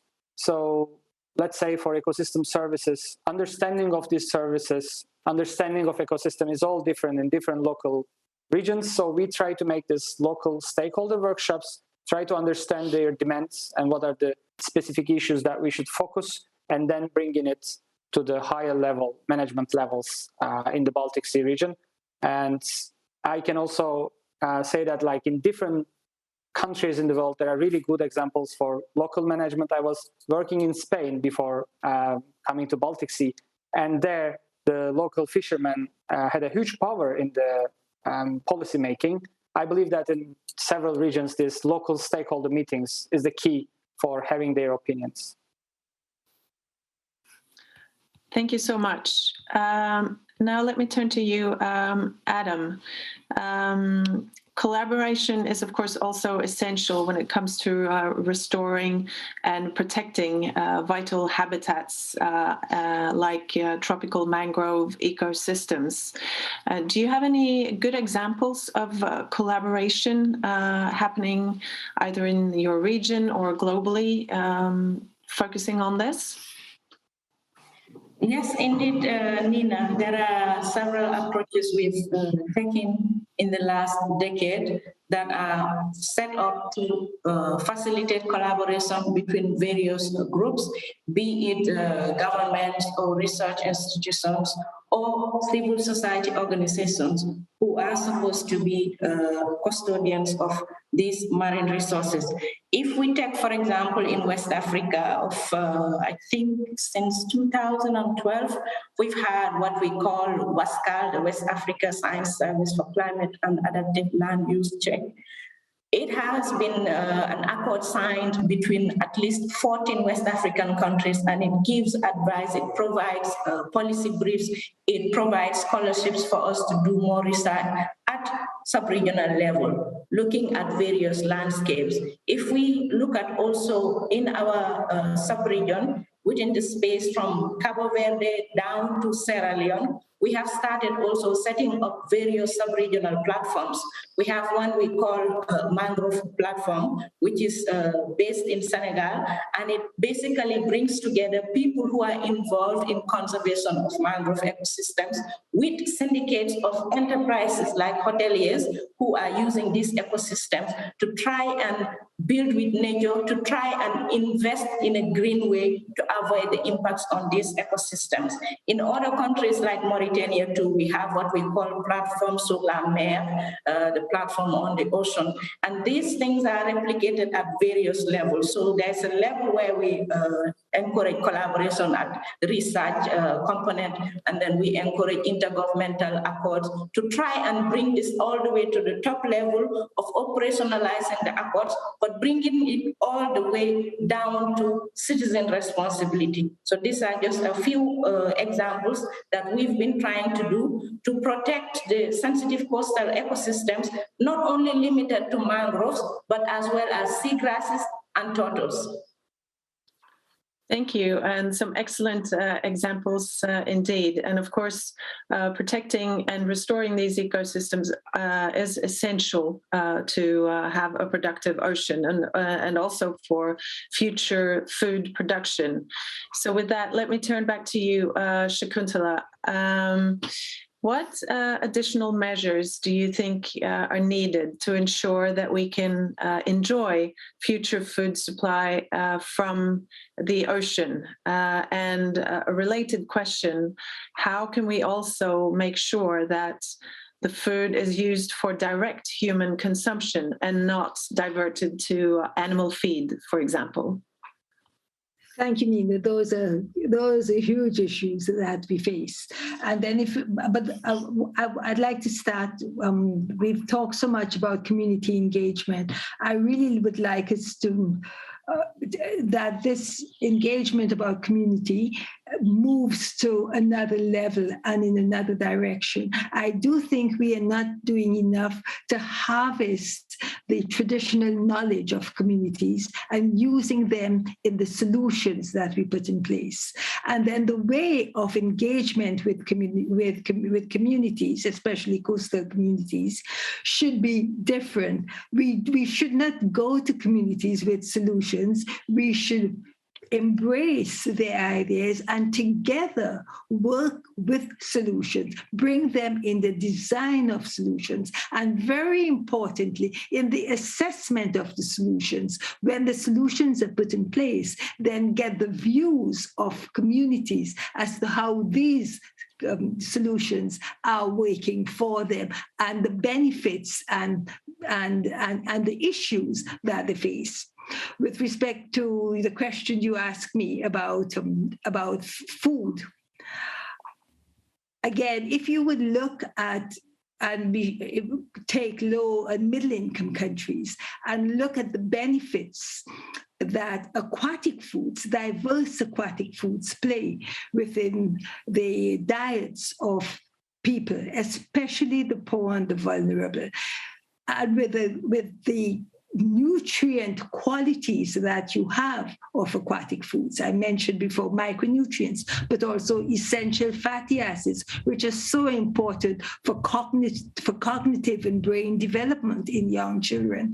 You can place a value on what foods of diverse aquatic foods mean for populations, what it means for the development of children, what it means in terms of school performance. That's a value that we can use, which goes beyond the monetary value of trade. So there are many other ways that we can look at values of food as it relates to the nutrition and health of populations, especially, for example, where I focus on the first 1,000 days of life, pregnant and lactating women and young children, which gives you this intergenerational benefits. So I do think that in using the resources of the foods, the diverse species that we have, and especially pelagic small fish species, which are used for animal feed. These are some of the most nutritious foods. I call them superfoods that we have for growth and development of children. And therefore, there should be rules and regulations as to the benefits that these have for the populations from the waters in which we harvest it, and how do we use it for the benefits of people or for aquaculture, for example, or or pet food, for example. So these trade-offs are extremely important, which must be looked at all levels of the society, governmental, the private sector, and also the people who depend on the oceans for food and for their livelihoods. Thank you, Shakuntala. And Kemal, based on what you just heard, how do you find that this is being incorporated globally when it comes to management for productive oceans? I believe there are several initiatives to protect the ocean and keep the productive ocean. One of them is that the ocean accounting that I'm hearing and I'm participating in the process, which is also related with aquatic foods and all the activities in the ocean. So the countries, with the support of United Nations, trying to account the oceans and see the changes in the ocean every year. So Shakuntala just mentioned the seagrasses in a lot of places in the world that are so important, ecosystem components, ecosystem areas for seagrasses. And these areas should be analyzed and assessed, and we should see the changes every year, what's happening in this for these specific ecosystems. At the same time, we should check the fish stocks in everywhere in the world and see what's happening. Again, one nice example I can give from Baltic Sea would be the TACs, which are total allowable catches. It's a regulation, and it's allowing fishermen to catch up to a specific level. That was for cod and herring kind of species for many years, and now we see that stocks are again increasing when we regulate. So I believe when we want, we do things, and there are really nice initiatives, especially what I'm seeing also from IOC-UNESCO, and I believe that we should keep these regulations more popular, and we should really apply them, not just create them. And if I come back to ocean accounting, then again, I say we should account the oceans, we should assess the oceans, we should see what's happening and what is our impact and regulate based on this. But there are so many issues to regulate, of course. We should regulate tourism, we should regulate fishery, we should check the fish stocks that are going down, we should check the seagrass areas or especially important benthic habitats areas, and we should implement much more marine protected areas. So European Union has a target of 30% of marine protected area in the ocean space, and many countries are applying this now and increasing their protection areas in the ocean, which will allow for several species to grow again and live productively again. And on the other side, my expertise, marine spatial planning. It is a directive from European Union from 2014. All countries should implement and create their marine spatial plans.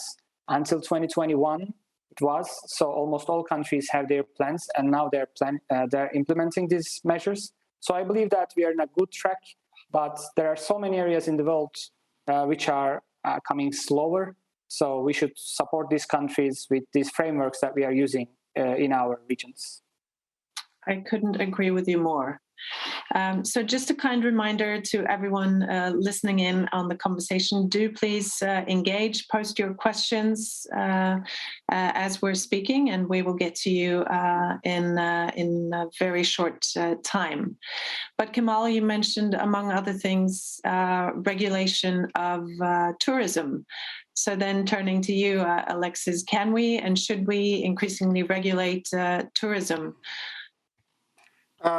Short answer is yes, and there are regulations. The question is, what are we going to regulate? And most importantly, how we're going to enforce it. So I would like to bring again two issues here. The one issue I would like to bring is the idea of seasonality and intensity concentration. This is very difficult to regulate because we're talking about the global supply chain, which again means that you need to get a lot of different stakeholders from different countries on the table in order to normalize the seasonality, which is a very, very big concept, which I don't want to go too much into, otherwise I'm going to take over the whole session in this. And another aspect that we need to look at carefully is the issue of corruption and institutional failure.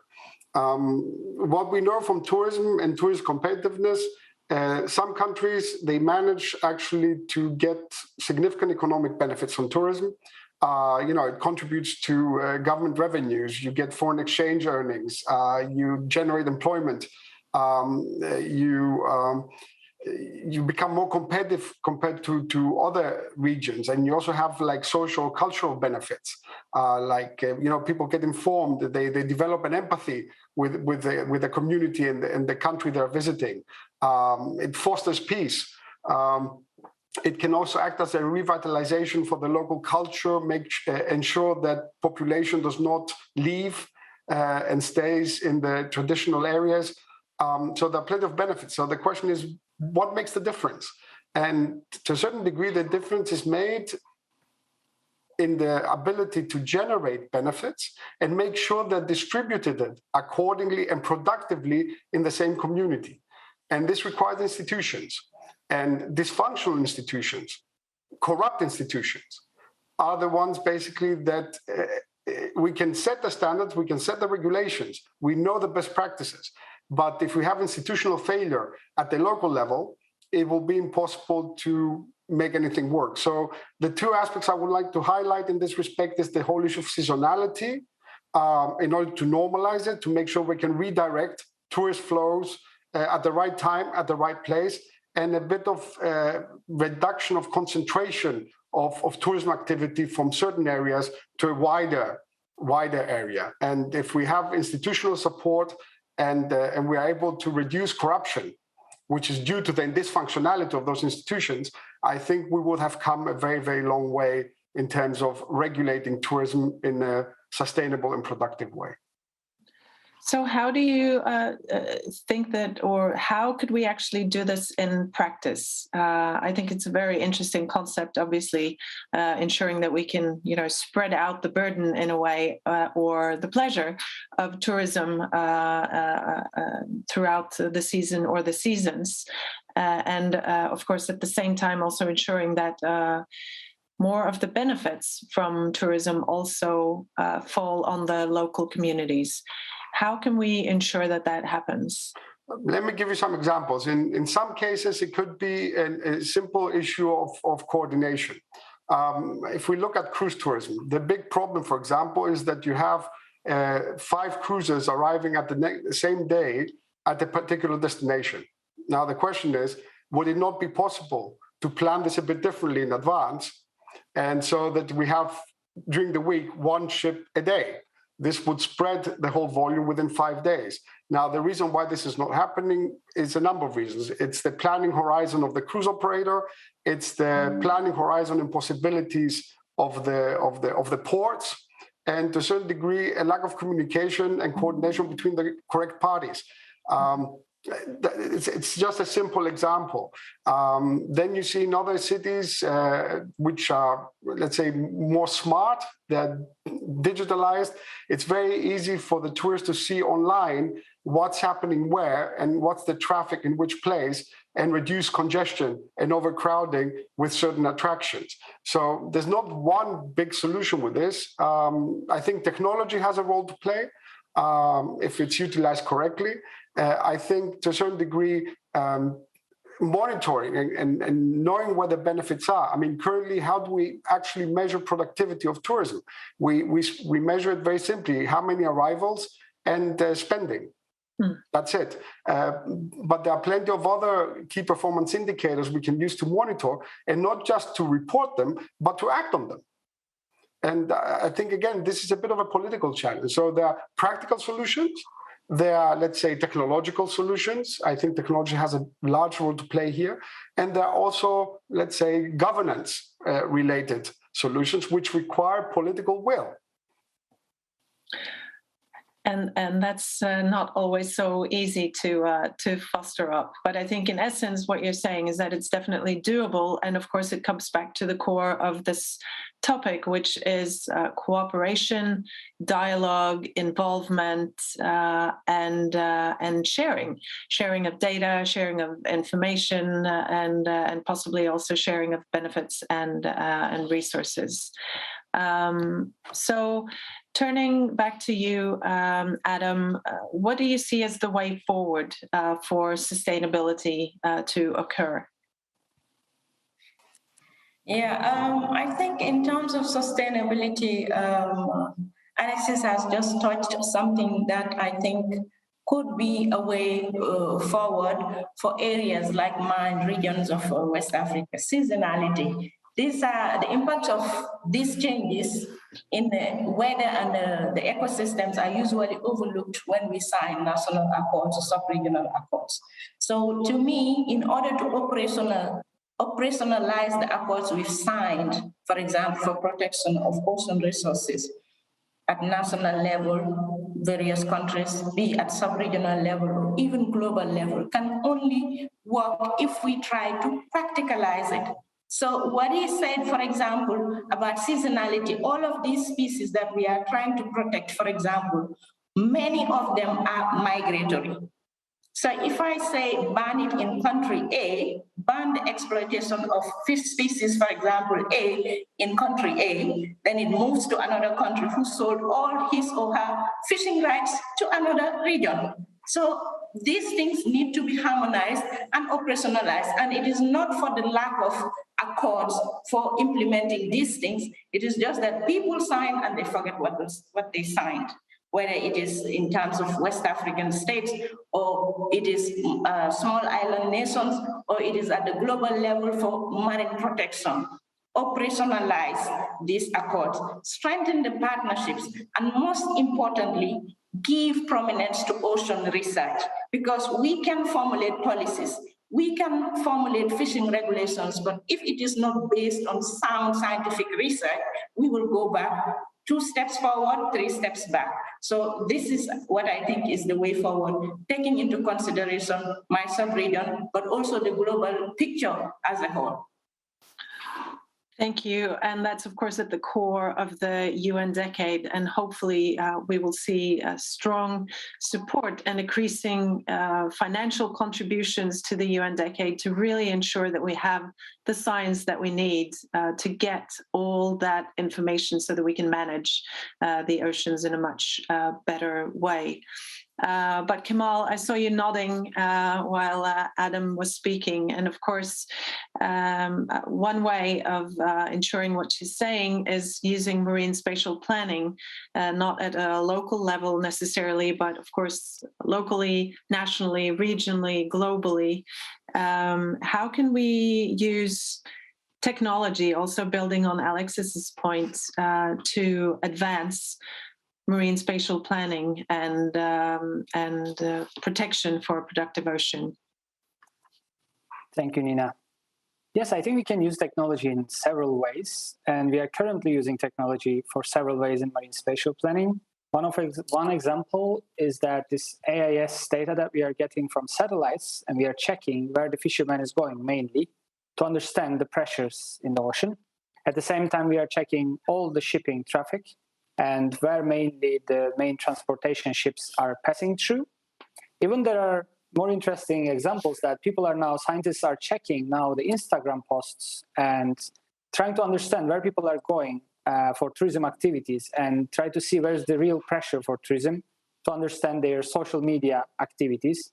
And of course, we have decision support tools, which are technological softwares that we are using to understand what we should do in the future. We are trying to model the environment. We are trying to model the pressures that we have and checking the patterns in the environment. I really believe that these technological instruments are supporting us. And as Adam said, the scientists are the ones who should translate all this information, understand these regulations, and tell the way to the governments how they should implement all these implementations and how all these regulations, how it can be perfectly done. And in that point, Nina, if you allow me, I would like to ask a question to Alexis, because I just learned that we are neighbors. I'm from Turkey originally, and he's from Greece, and from a small Greek island. And I would like to ask him also how they're managing in the local level in Greek islands with these huge tourism pressures that they are having recently. Thank you. Please. Well, I grew up also on a small island in Greece, and we are neighbors indeed. and tourism is something that we both live with seasonally every year. I think that the big problem that we have in Greece is seasonality. I keep saying this. Essentially, what we have, like for a lot of, let's say, Northern European countries, the pandemic meant that we did not have tourism the whole year. And it was a huge problem because of employment, because of infrastructure, and so on and so forth. And I was trying to explain, well, we have those conditions every year in the south of Europe. In the south of Europe, we have infrastructure that's, let's say, underutilized during the winter.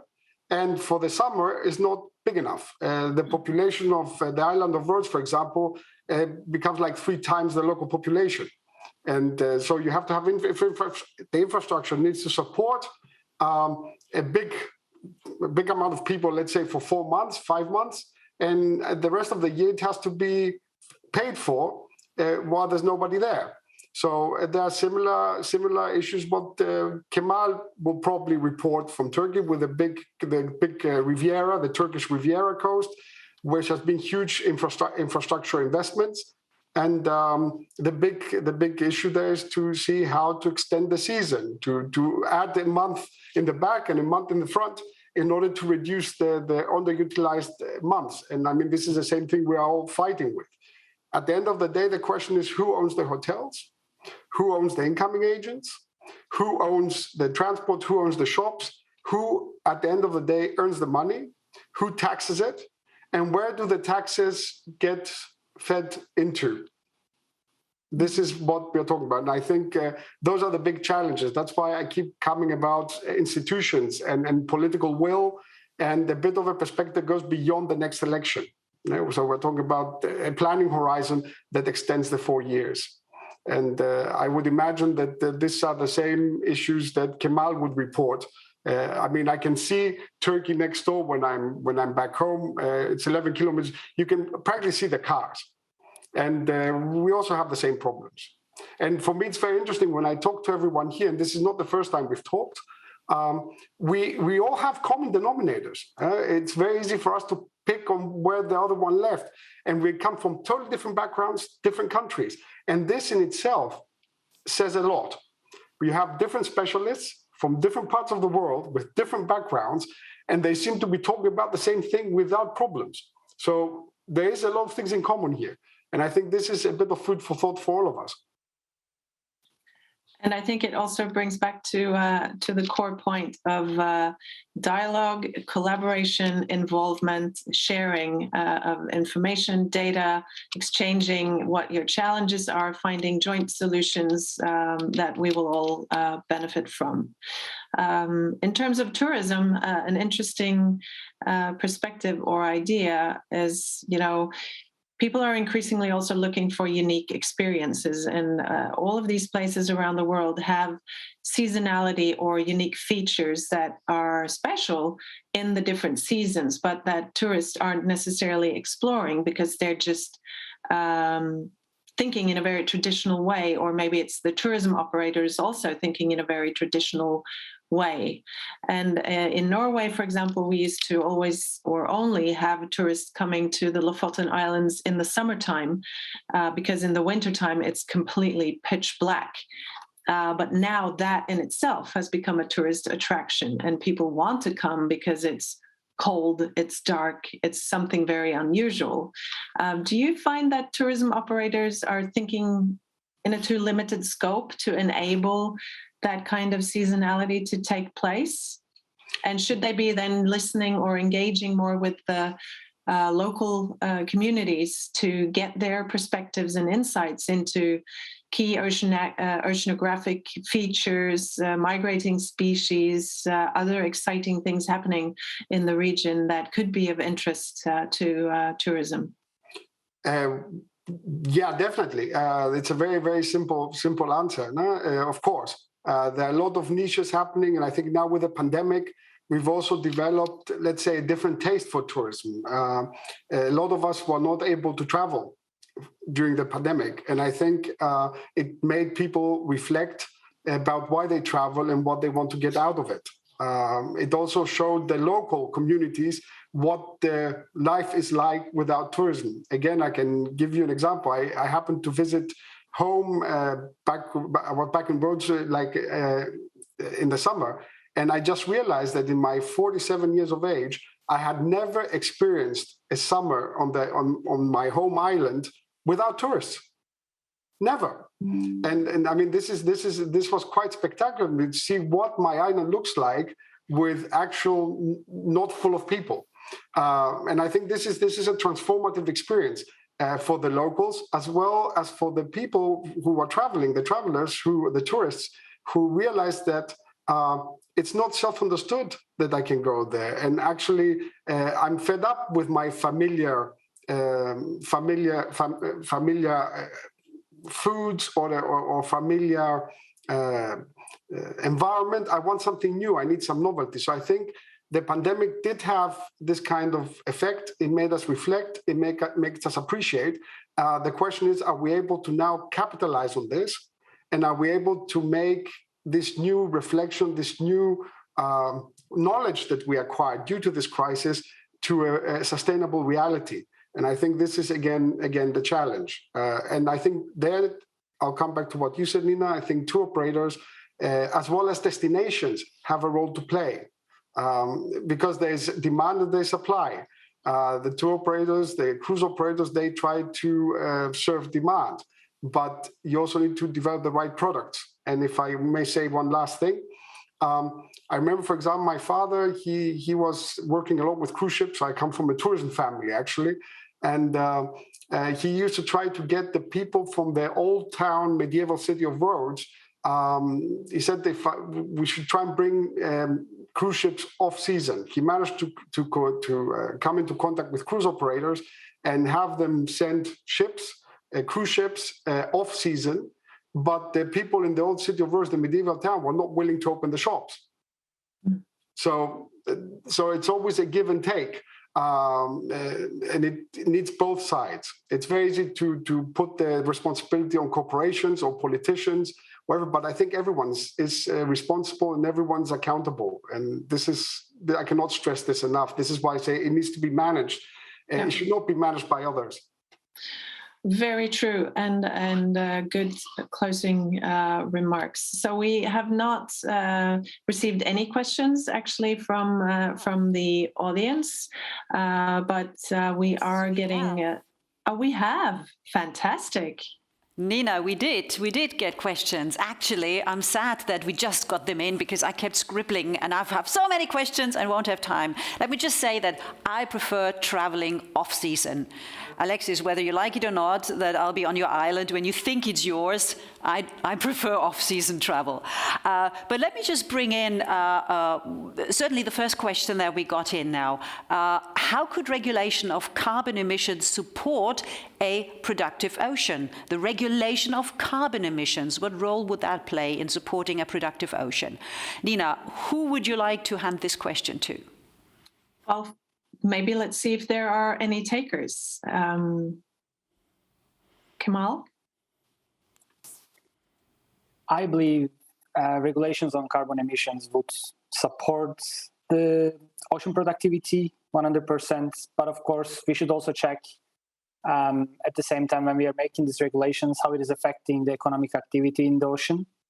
But yeah, the question didn't specify the specific regulations, but of course, from the shipping activity, from the fishery activity, we should all check these activities and their carbon emissions, and I'm sure that it will support the productive ocean.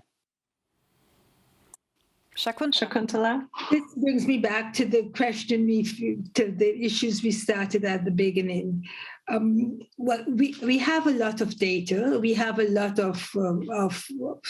of solutions that we tried. Some are put in place, some are not yet put in place.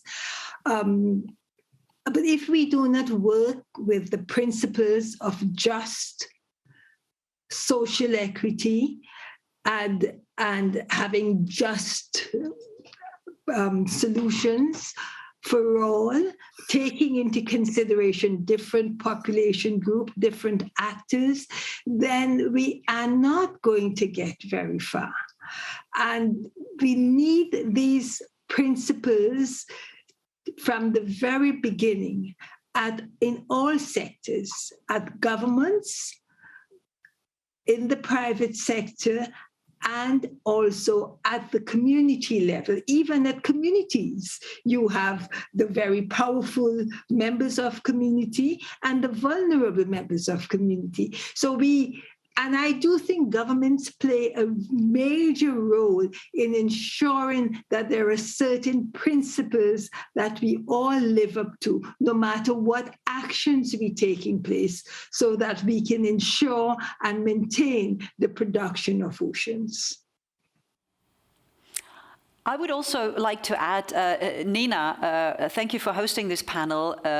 Sometimes I sort of thought our minds are linked, because as soon as I wanted to write down a follow-up question, you asked it already. So a really, really fascinating panel. And what Alexis mentioned in one of his interventions towards the end about saying how different, you come from completely different areas, regions of the world, yet you are so similar.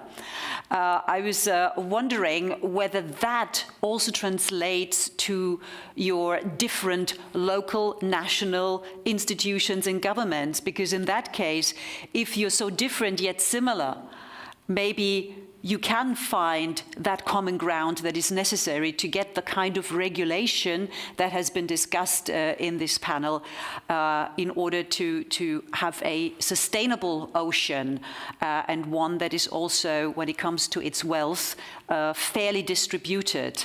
I don't think we'll be able to get a straightforward answer on that hope of mine, but as you know, there is always hope, and I would like to keep that.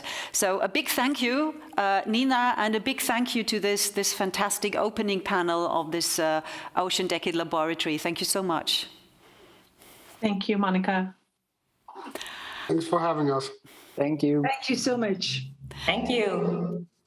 And with that, I would like to tell you, the panelists, but also all the participants, that I think there's a lot to think about, and we should take a 10-minute break to do so. But of course, you can also be productive in that break, for example, by returning to our word cloud. Right next to the chat box below is this little enter a word box.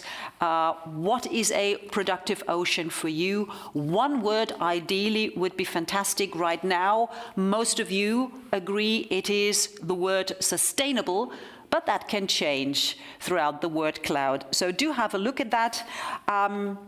We'll be back in 10 minutes for the next session, when we will hear some showcases from fisheries and aquaculture to marine spatial planning, diving, all the way to offshore wind. The title of that session, A Marketplace of the Productive Ocean. That is coming up after a 10-minute break. See you then.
Welcome back to our 7th Ocean Decade Laboratory, A Productive Ocean. Now, the last panel already looked very, very closely at the need for cooperation in various fields of the way we use the ocean and the way the ocean helps us, gives us vital resources. And that is something that, of course, over the past year, we've been discussing a lot, looking at various aspects of fun, trade, food, travel, tourism, as just now. All of that plays a very important role when it comes to our relationship with the ocean. Ocean provides us and our environment with those vital resources. And it is very important for us to better understand the ocean in order to create a sustainable and balanced relationship with the world's largest ecosystem.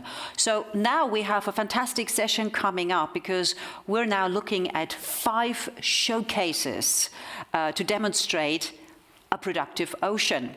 And we're starting with the topic fisheries.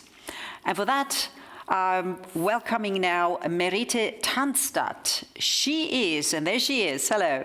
She is the coordinator of the EAF Nansen program at the Fisheries Division of the Food and Agriculture Organization of the United Nations in Rome, in Italy. A key objective in her current work is supporting the program partner countries in their efforts to achieve sustainable management of their fisheries and meet the UN Sustainable Development Goals by the end of 2030, and that, of course, is also the deadline of the Ocean Decade. Merete, we're very curious to hear more about the productive ocean, looking at the aspect of fisheries. So, and for everybody out there, if you do have a question for Merete, then you can submit it using the chat. And with that, Merete, it's over to you.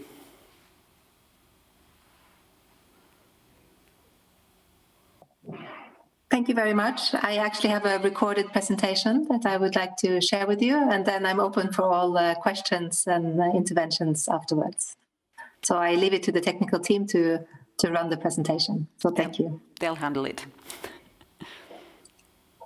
Hi all, my name is Merete Tanstad. I am the coordinator of the EAF Nansen program at the Food and Agriculture Organization, FAO, of the United Nations. I'm very pleased to be here today to talk about sustainable fisheries for a productive ocean. This is part of the 7th Ocean Decade Laboratory on a Productive Ocean. The Food and Agriculture Organization, FAO, is a specialized agency of the United Nations that leads international efforts to defeat hunger and poverty. FAO is the mandated UN agency for fisheries issues. FAO develops global and regional policy instruments for fisheries, provides global knowledge and technical assistance for the implementation of these policies and programs. The Committee on Fisheries, COFI, a subsidiary body of the FAO Council, is the only global intergovernmental forum where FAO members meet to review and consider the issues and challenges related to fisheries and aquaculture. Fish plays a critical role in achieving food security and good nutrition, especially in poor parts of the world. It is rich in protein and contains many essential micronutrients, vitamins, minerals, and fatty acids, providing many health benefits. Total food demand is projected to increase by 60% by 2050 compared to 2013, and fish and aquatic food are expected to contribute a larger proportion to the food basket than today to fill the food gaps. Global fish production was estimated to around 179 million tons in 2018, of which 84.4 million tons came from marine capture production. Whilst the production from marine fisheries has remained stable over the last decade, the contribution from aquaculture has increased. Based on the 2020 FAO assessment of the state of world fisheries and aquaculture, SOFIA, the fraction of marine stocks that are within biologically sustainable levels was around 66% in 2017. Improved fisheries management has been identified as key to ensure that fisheries remain sustainable so that it can continue to address the demands also in the future. The ecosystem approach to fisheries is a holistic, participatory, and adaptive approach that uses best available knowledge to define priority actions across ecological, human, and governance dimensions for fisheries management.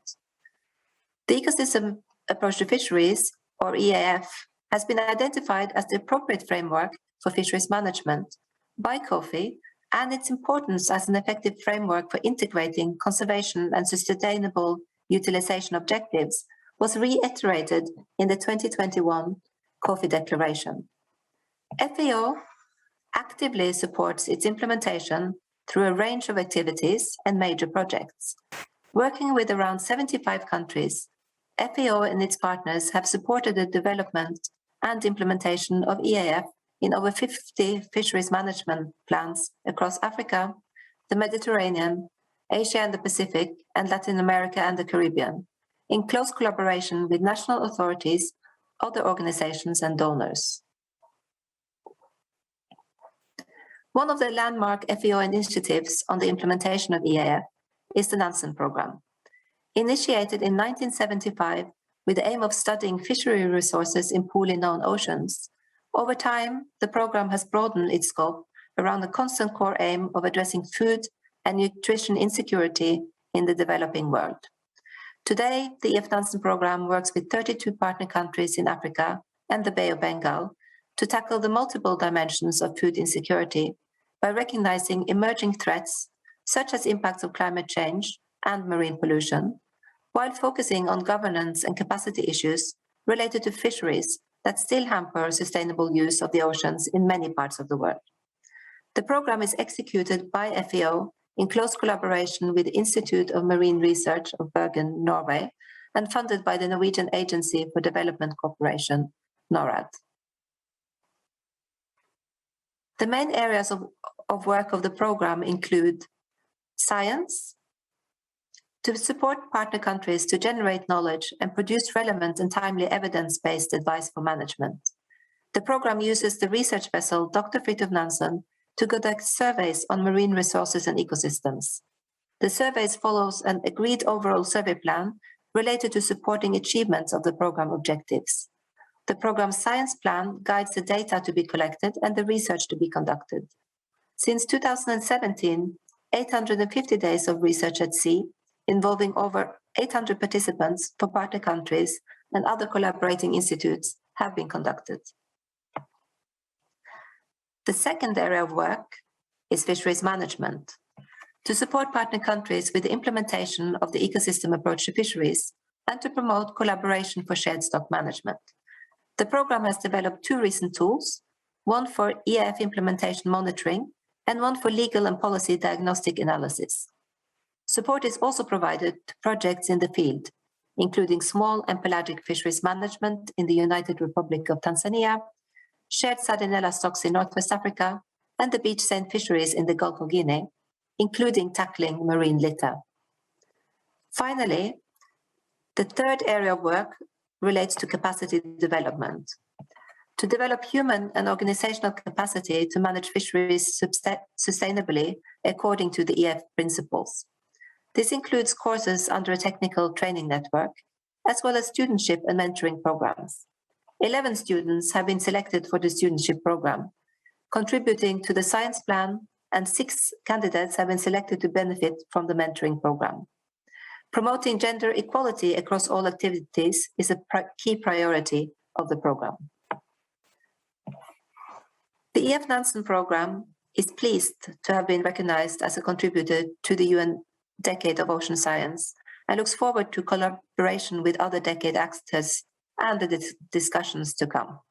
Thank you very much for your attention.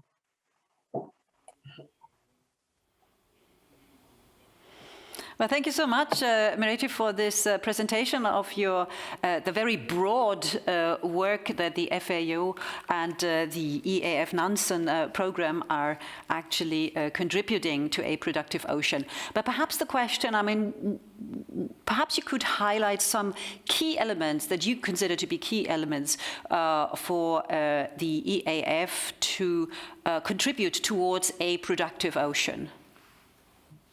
So thank you very much. I think one of the key elements is the holistic nature of the approach, so that it looks across not only the ecological elements of the ecosystem, but also looks at the ecological, the social and economic aspects of sustainability, as well as the governance systems and the external factors. And I think this is important because fisheries are complex systems, and also there are many interactions, many also potential interactions with other sectors active in the same areas.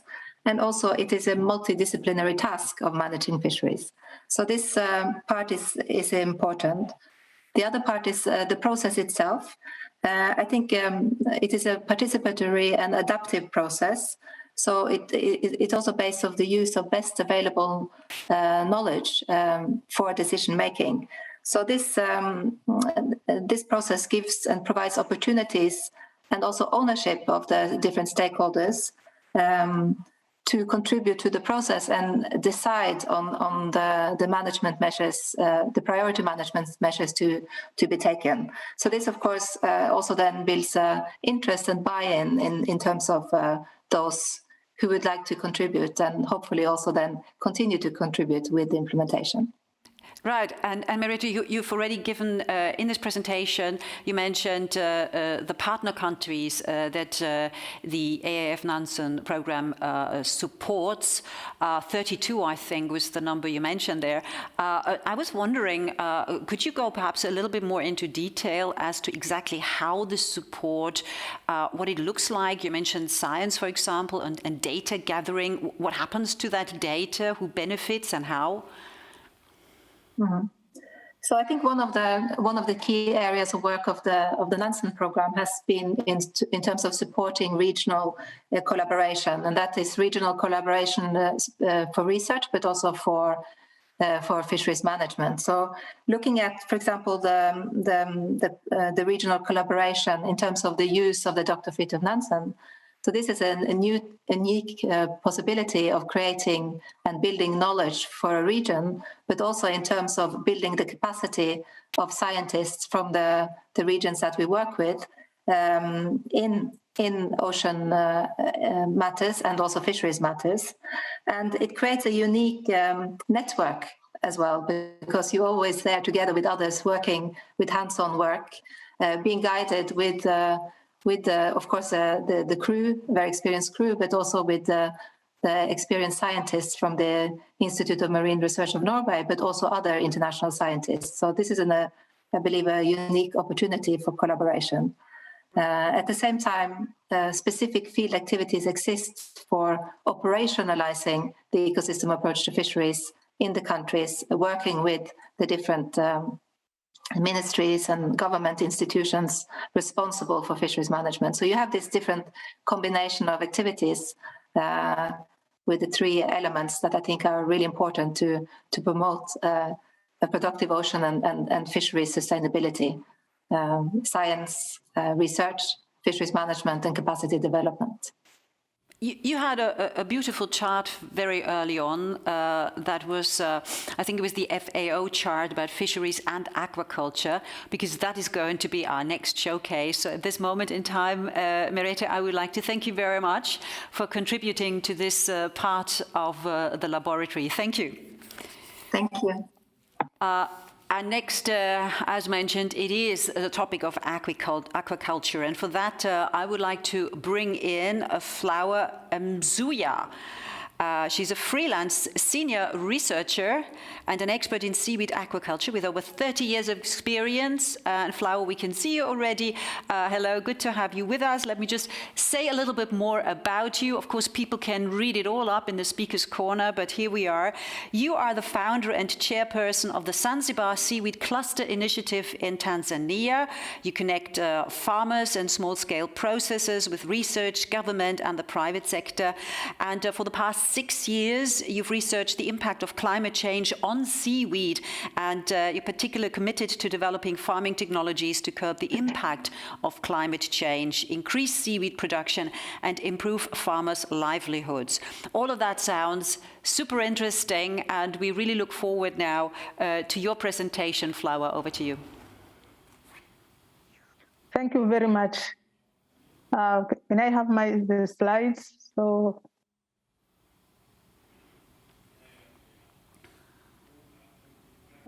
The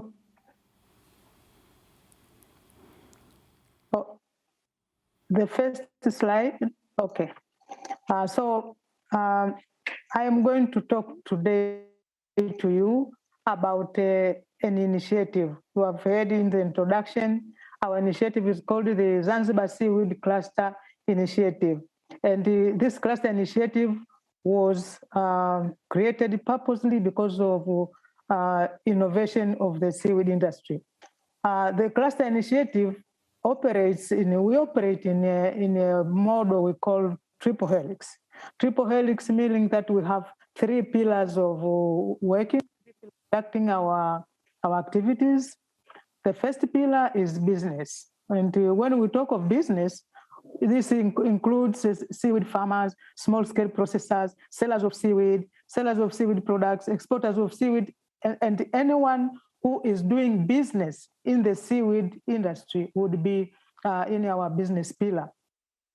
And the second pillar is the government. Here we have ministries and departments that are involved in the seaweed industry. For example, the Ministry of Blue Economy and Fisheries, Ministry of Agriculture, Ministry of Trade, and the other departments that are responsible for the seaweed industry. And the third pillar is academia. And in academia, we're talking about research. So if it is research, we talk of research institutions, universities that are working on doing research in farming. And that's our website, www.seaweedcluster.or.tz. You can get into the website and see our activities. So the Seaweed Cluster Initiative, in the Seaweed Cluster Initiative, we started our activities in 2006. And the Seaweed Cluster is involved in innovation in two ways. We are innovating the seaweed industry in two ways. One is on value addition, to add value to the seaweed. And the second one is on farming. So we are looking at different aspects of the farming. So when we start with the value addition, what we see here is that, as I said, the Seaweed Cluster Initiative started in 2006. At that time, we had only one product in the country, and that was dry seaweed. That's the only product that was being marketed then. So we started with one group of farmers that had 21 members, and they had this one product, that is the dry seaweed. And at that time, there were no processors at all. And so we started with one group, one product, zero processors. By now, 2022, we have more than 60 products that are produced by 28 groups of farmers, and there are more than 500 small-scale processors. And they are producing products that are seaweed products that are food and cosmetics. Next slide. And the second innovation, as I said, is on farming. So on farming, we look at different aspects of farming the seaweed. And recently, because of climate change, we are looking at the aspects connected with seaweed diseases and how to increase production. So this way, collaborated with the Global Seaweed Star Project at the University of Dar es Salaam. This was until December last year. And this Global Seaweed Star Project is coordinated by the Scottish Association for Marine Science in Oban, Scotland. In this one of the things that we did, we were looking at the biosecurity issues, on-farm biosecurity, to see how on-farm biosecurity can help to improve the seaweed. So what we found was that by simple practices of cleaning the seaweed, cleaning the lines, removing fouling organisms, then there is increase in production because the seaweed grows faster and the biomass is higher. And also we found that biosecurity practices, they lower the diseases. Taking care of the farm, cleaning the seaweed, you get less diseases on the seaweed. And we also found that biosecurity also increases because the diseases are less, therefore the quality of the seaweed is improved. Next one. So in the innovation, so in farming, we have been looking at doing research to move the seaweed into deep water areas because of the climate change, high temperatures that are causing diseases and epiphytes that are decreasing the seaweed production. So now we are piloting a technology we call tubular nets, and ZASCI has joined forces with Sea Power, which is a group of researchers now registered as an NGO. We are piloting the technique called tubular nets. This tubular nets helps to farm seaweed in deep waters where there are less diseases, and therefore we have a higher production. What we see here are farmers planting seaweed in tubular nets, and then they transport the nets into deep waters, anchor them. So, for example, in one of the groups that we piloted the technology to, they produced 1 ton weight of the higher valued seaweed in just one production cycle, that is 45 days. So in this way, we see that tubular net and farming the deep waters really helps to lower the diseases and to increase the production of seaweed. And this is something that we wanted to continue with, to look at ways of working with our farmers. Now, we do have some challenges in the seaweed cluster initiative. ZASCI has a number of challenges, but let me talk about one main challenge. The main challenge that we have in our seaweed cluster is funding. That because our cluster initiative is an innovative cluster initiative, so we have a number of innovative ideas, but with funding, these innovative ideas cannot be implemented. So we are looking for funding, and also we are looking for partners, people to collaborate with. Together we can get some funding to do research, and together we can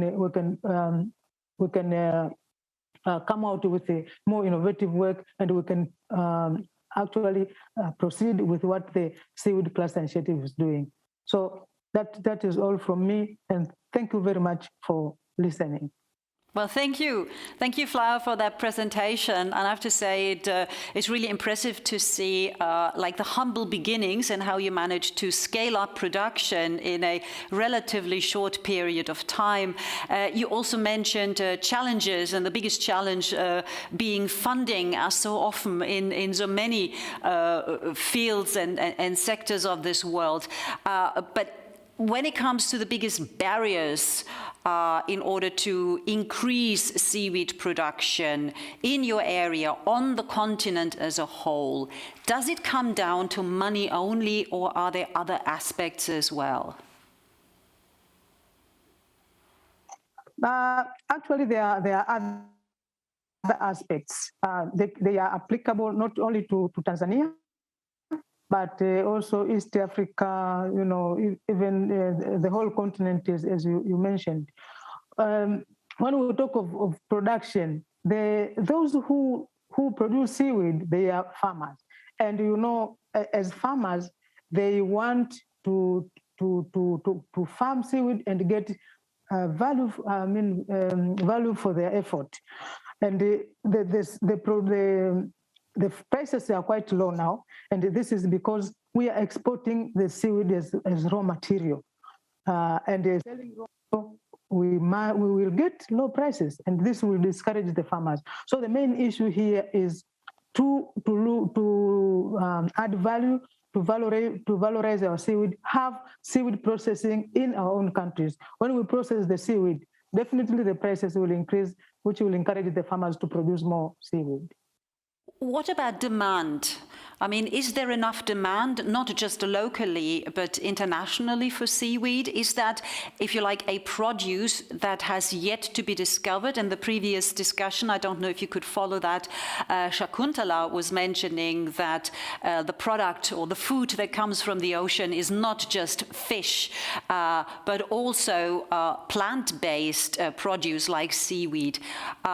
Is demand high enough for production to increase? And if not, what should and could be done to increase demand? Thank you for that. Seaweed demand is increasing all the time. And we see that now people want to have natural food, organic food, plant-based food, which is found in the ocean and which is seaweed.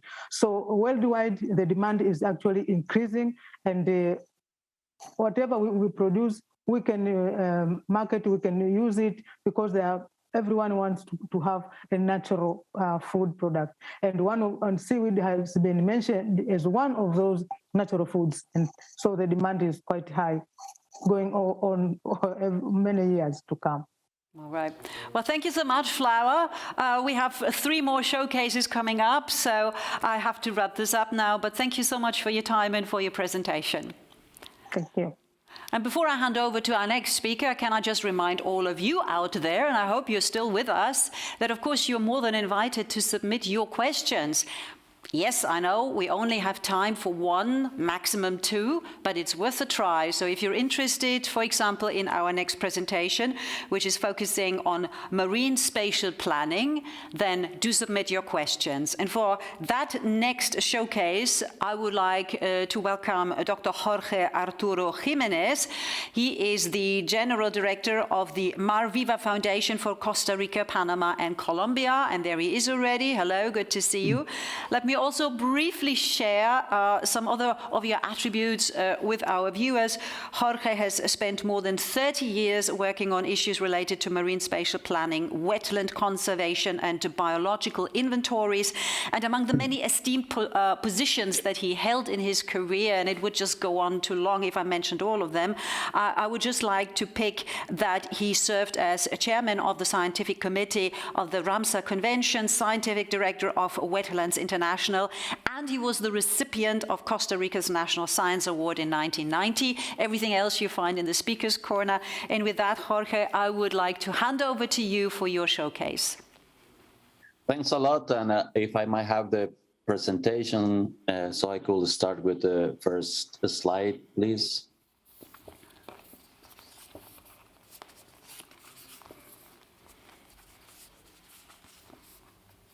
Thank you. Mar Viva is an NGO that was established 20 years ago and works mostly in the Eastern Tropical Pacific, along the Pacific coast of Costa Rica, Panama, and Colombia, and most recently in the high seas off of the coast of the Pacific coast of Central America, in what is called the Thermal Dome, an upwelling area in the high seas. So Mar Viva is a relatively small NGO with offices in the 3 countries, and presently with 30 employees in the payroll. Next slide, please. Our activities are aligned along 3 main strategic lines. One of them, of course, is marine special processes, which I'm going to be talking about soon. The other one is responsible production and consumption of marine products and services, and this is done mostly with coastal communities from the 3 countries, and mostly working on fisheries and tourism activities. So we work a lot with small communities in not only in the production phase, but also in the selling and consumption of those products and services. And the third and last strategic line is plastic pollution in marine environments, concentrated, of course, in the development of legislation and regulations for preventing plastic pollution in our coastal line. All these 3 strategic lines are implemented by our staff, which is composed of 3 programs. One of them is policy advocacy, the other one communication, and the last one is science.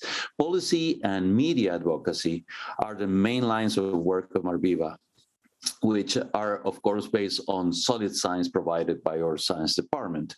But certainly we are mostly an advocacy organization, both in the policy and media arena. Next slide, please.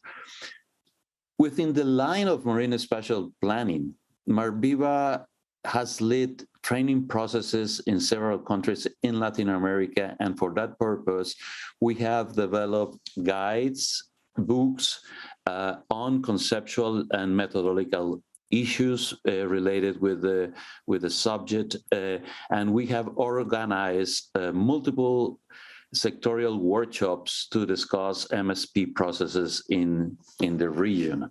Next slide, please. In the 3 countries, we have also carried field activities, actually going at the process of implementing MSP processes in different sites in these 3 countries, covering over 10,000 square kilometers of coastal and marine territories in these planet sites. And in all these processes, we had include multiple sectors that use the marine space, the services and the resources, and in this region. We are recently embarking on planning exercises, on a planning exercise on large MSP process in the high seas, which is relatively new for us and for the world, actually. Experiment on new governance models in the high seas with different multinational users. So this is a very novel activity that is done in conjunction with what is being planned at the UN in terms of the new implementation agreement for the biodiversity protection beyond areas of national jurisdiction. And next slide, please.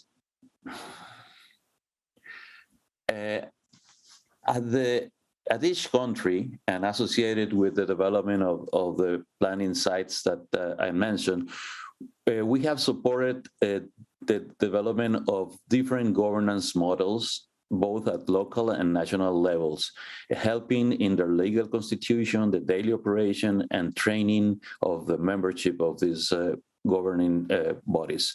Most of them include different users sectors, such as fishing, navigation, tourism, and different government institutions.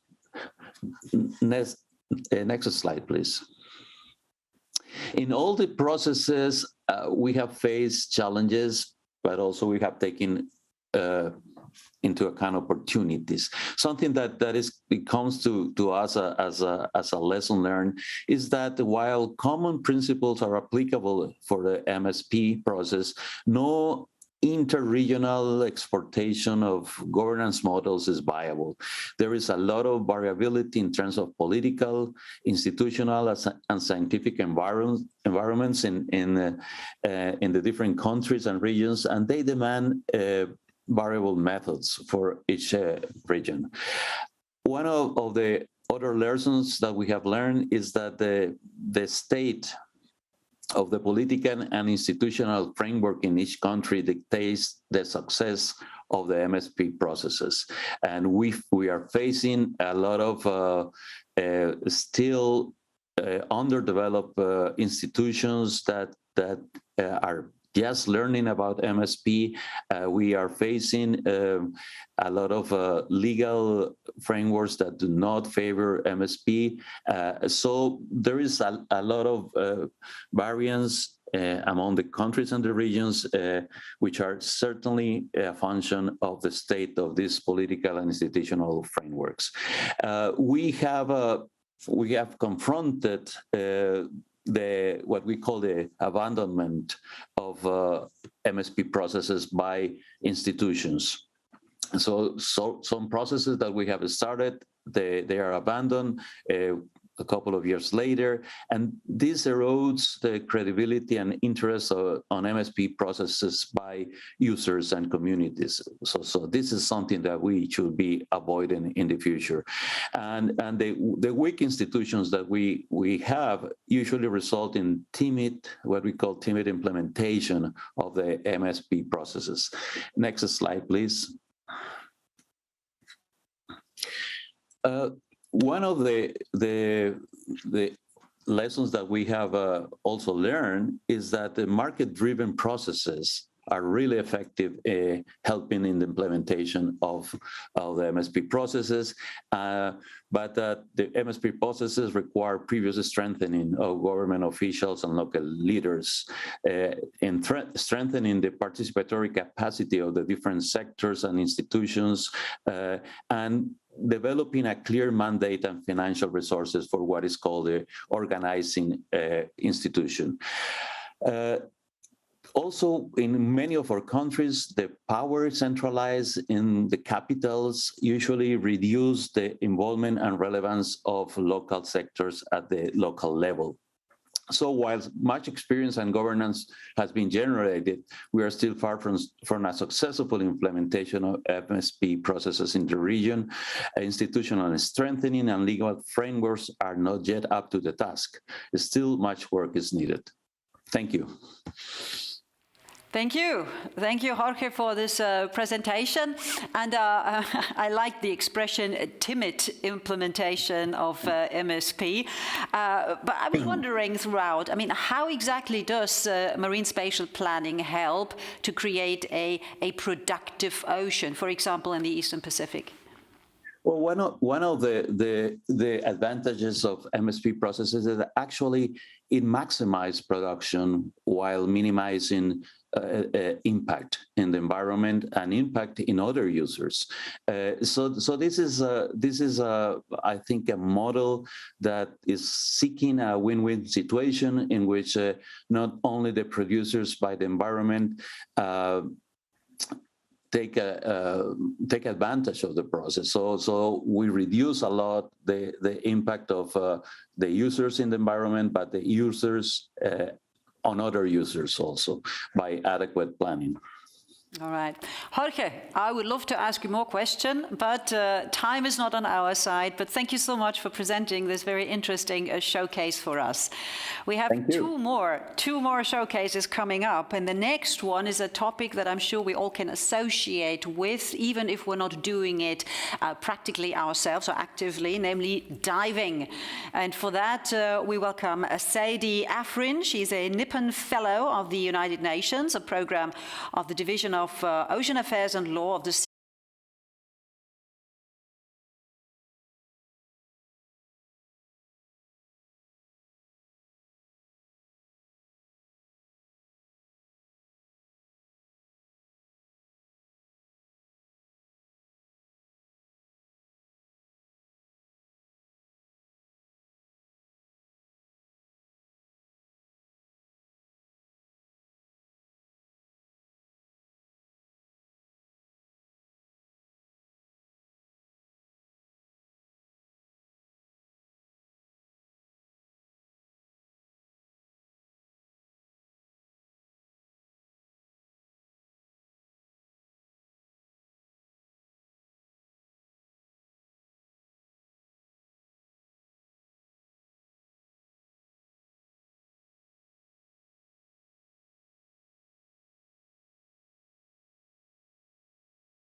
at your place, at FAO.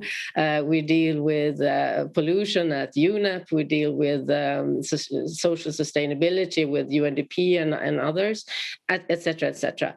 So we thought, okay, we bring everything together because we need to accelerate the work and the cooperation, private sector, organizations, science. So we brought everyone on board, and I believe many of the participants here today know very well what happened there and how many people were there, and that there was very, very lively discussions and a lot of commitments, voluntary commitments that were put forward. And now I'm very glad to see Kenya and Portugal bringing this forward, and we're hoping that we will see this continuation like a follow-up mechanism on the promises that were made, and that we actually live up to SDG 14, although we all need to realize that we are not. We should have reached the sustainable fisheries a long time ago. We should have abolished subsidies for overfishing this year or last year, and we're not delivering. So we need to speed up our work, and it's extremely important that we still have a focus on this. Thank you, Isabella. And I'm sure you're very anxious to see how this next conference plays out in Lisbon. I look forward to seeing you there. Now, the next question is for Crystal. Crystal, tell us a little bit more about your ideas of the role that local communities can play in supporting a sustainable, productive ocean. I have worked in the Caribbean myself quite a while and with communities, so I saw that really alive. So if you could bring that alive for us with one example of your work and the role that coastal communities have played on this. Yeah, certainly. So for my work with Bahamas Plastic Movement, we're an environmental nonprofit organization, that you mentioned is geared towards raising awareness and finding solutions to plastic pollution. And for me, I know that my best resource for tackling this issue was not going to be solely reliant on science or solely reliant on policy, but I needed people behind me, specifically people from the community, not pointing the finger at them and saying, stop using plastic, it's bad, but saying, listen, I use it too. How can we tackle this together? And I think getting that community buy-in is so important, because what it allowed me to do was bridge that gap between community and science, right?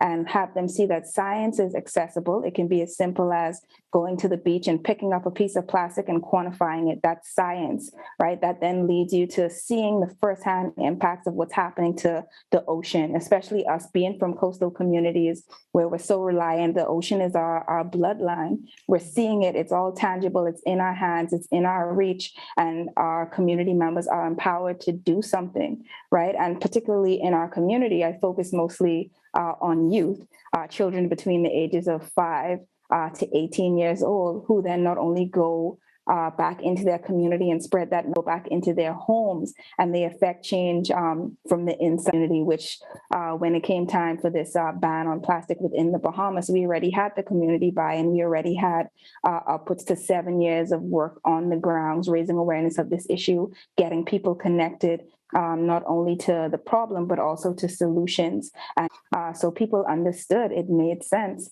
And for me, it just solidified to meet the need to have community on board. Thank you, Crystal, for underlying the important role of people. As you know, here at FAO, this is really at the core of our work.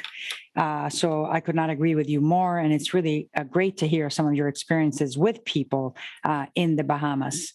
I'm going to then now turn over to Jorn. So Jorn, why don't you tell us a little bit about the role that you see science playing in the development of a sustainable blue economy? Given your role in ICES, it would be interesting to hear about how ICES addresses science cooperation and given how important it is. Yeah, thank you very much, Vera. And indeed, I mean, the challenge that we heard on, how can we develop solutions and what role can science play? And of course, it's the UN Decade of Ocean Science for Sustainable Development. But I would also say that maybe, we could also bring it a little bit further than just the science, because we heard the relevance and the importance of local communities, local knowledge, traditional knowledge, indigenous knowledge, which I would always separate from each other, because I think it's very specific what we're talking about, like knowledge that is kind of gained through experience, living in a specific spot, or the knowledge that has been transported over generations, or even indigenous knowledge that carries culture and beliefs and values. However, so what is the role of science cooperation? ICES is an intergovernmental organization with 20 member countries in the North Atlantic, and what we provide is a sustained structure that allows scientists to work together in expert groups that are covering a wide range of different topics. Isabella was, of course, in touch with some of the work that we are doing in relation to, fishing and fishing opportunities, and also aquaculture, and we're also cooperating with FAO. But the role that is extending, actually. So we have now groups that are looking into offshore wind. We are having groups that are looking into shipping. We have groups that are looking at sediment extraction, for example, different human activities. But we also have groups that are looking into social sciences and economics. So we have the broad base of the science, all the different sciences that are relevant.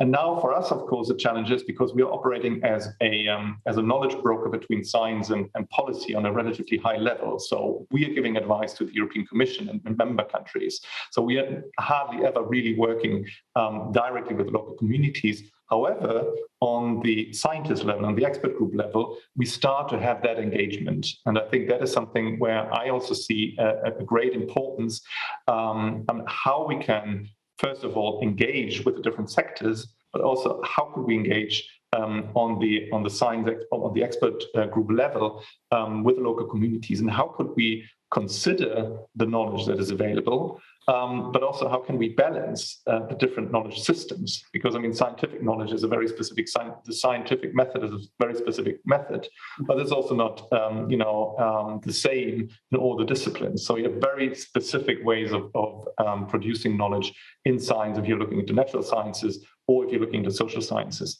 And then you have other knowledge production systems. And I think this is something where we are trying to reach out and see whether we can, or how we can do that. And the role that we can play there is to find maybe key principles on how to do that and how that can be done, and work then on the level of the expert groups and then bring that together. But I think important is really this, the sustained cooperation, and you need structures like this to have this sustained cooperation. To also be able to, pick up on project work. And a lot of the scientists that are now listening, they're working probably on projects that are 3-year terms or 4-year terms. But how could you develop things on such a short time frame? So you would need to, to have a sustained cooperation. I think that's something that organizations like ICES, but also other organizations are providing, kind of this infrastructure, the structure that is supporting that. Thank you for that, Jorn. It's quite interesting. You're bringing forward the role of, not the role of, but the fact that there's a diversity of knowledge out there, that science is just a piece of knowledge. There are other types of knowledge. But also, I think you alluded to the diversity of science in itself and the dialogue and the cooperation between that. So thank you for that. I think that those are definitely a very important piece of this equation. Let's now change our focus and look to policy. And what I'd like to ask you all was, what are the main gaps that you see in policies that are aimed at supporting a sustainable and productive ocean? From your perspective, obviously you come from very different places, so I'm curious to see sort of the diversity in that perspective. Why don't we start with you, Isabella? Thank you for that excellent question. And I could give you a long speech now, because I think there's such an absence of relevant policies to deal with the ocean. The ongoing negotiations on BBNJ, on the areas beyond national jurisdiction, I don't know if they will be finished this year with the view of what's happening in Russia. But this has been going on for all too long, that we have half of this globe unregulated, of course. So this is maybe the top one. I already mentioned the abolishment of harmful subsidies for fisheries. That is really ridiculous that we can't get that through. That's maybe not a regulation, but at least it's an agreement. Flags of convenience. I mean, states that are providing flags of convenience. Why on earth do we allow that? I mean, this is something that is really allowing unsustainable fisheries, illegal fisheries, unsustainable labor, hazardous transports, all of that. And they're hiding, the beneficial owners can be hiding behind flags of convenience, but also in tax havens. So, I mean, this is really also showing the lack of international governance that is allowing really big hazards to our ocean. I think we should be able to cooperate a lot more on monitoring, control, and surveillance.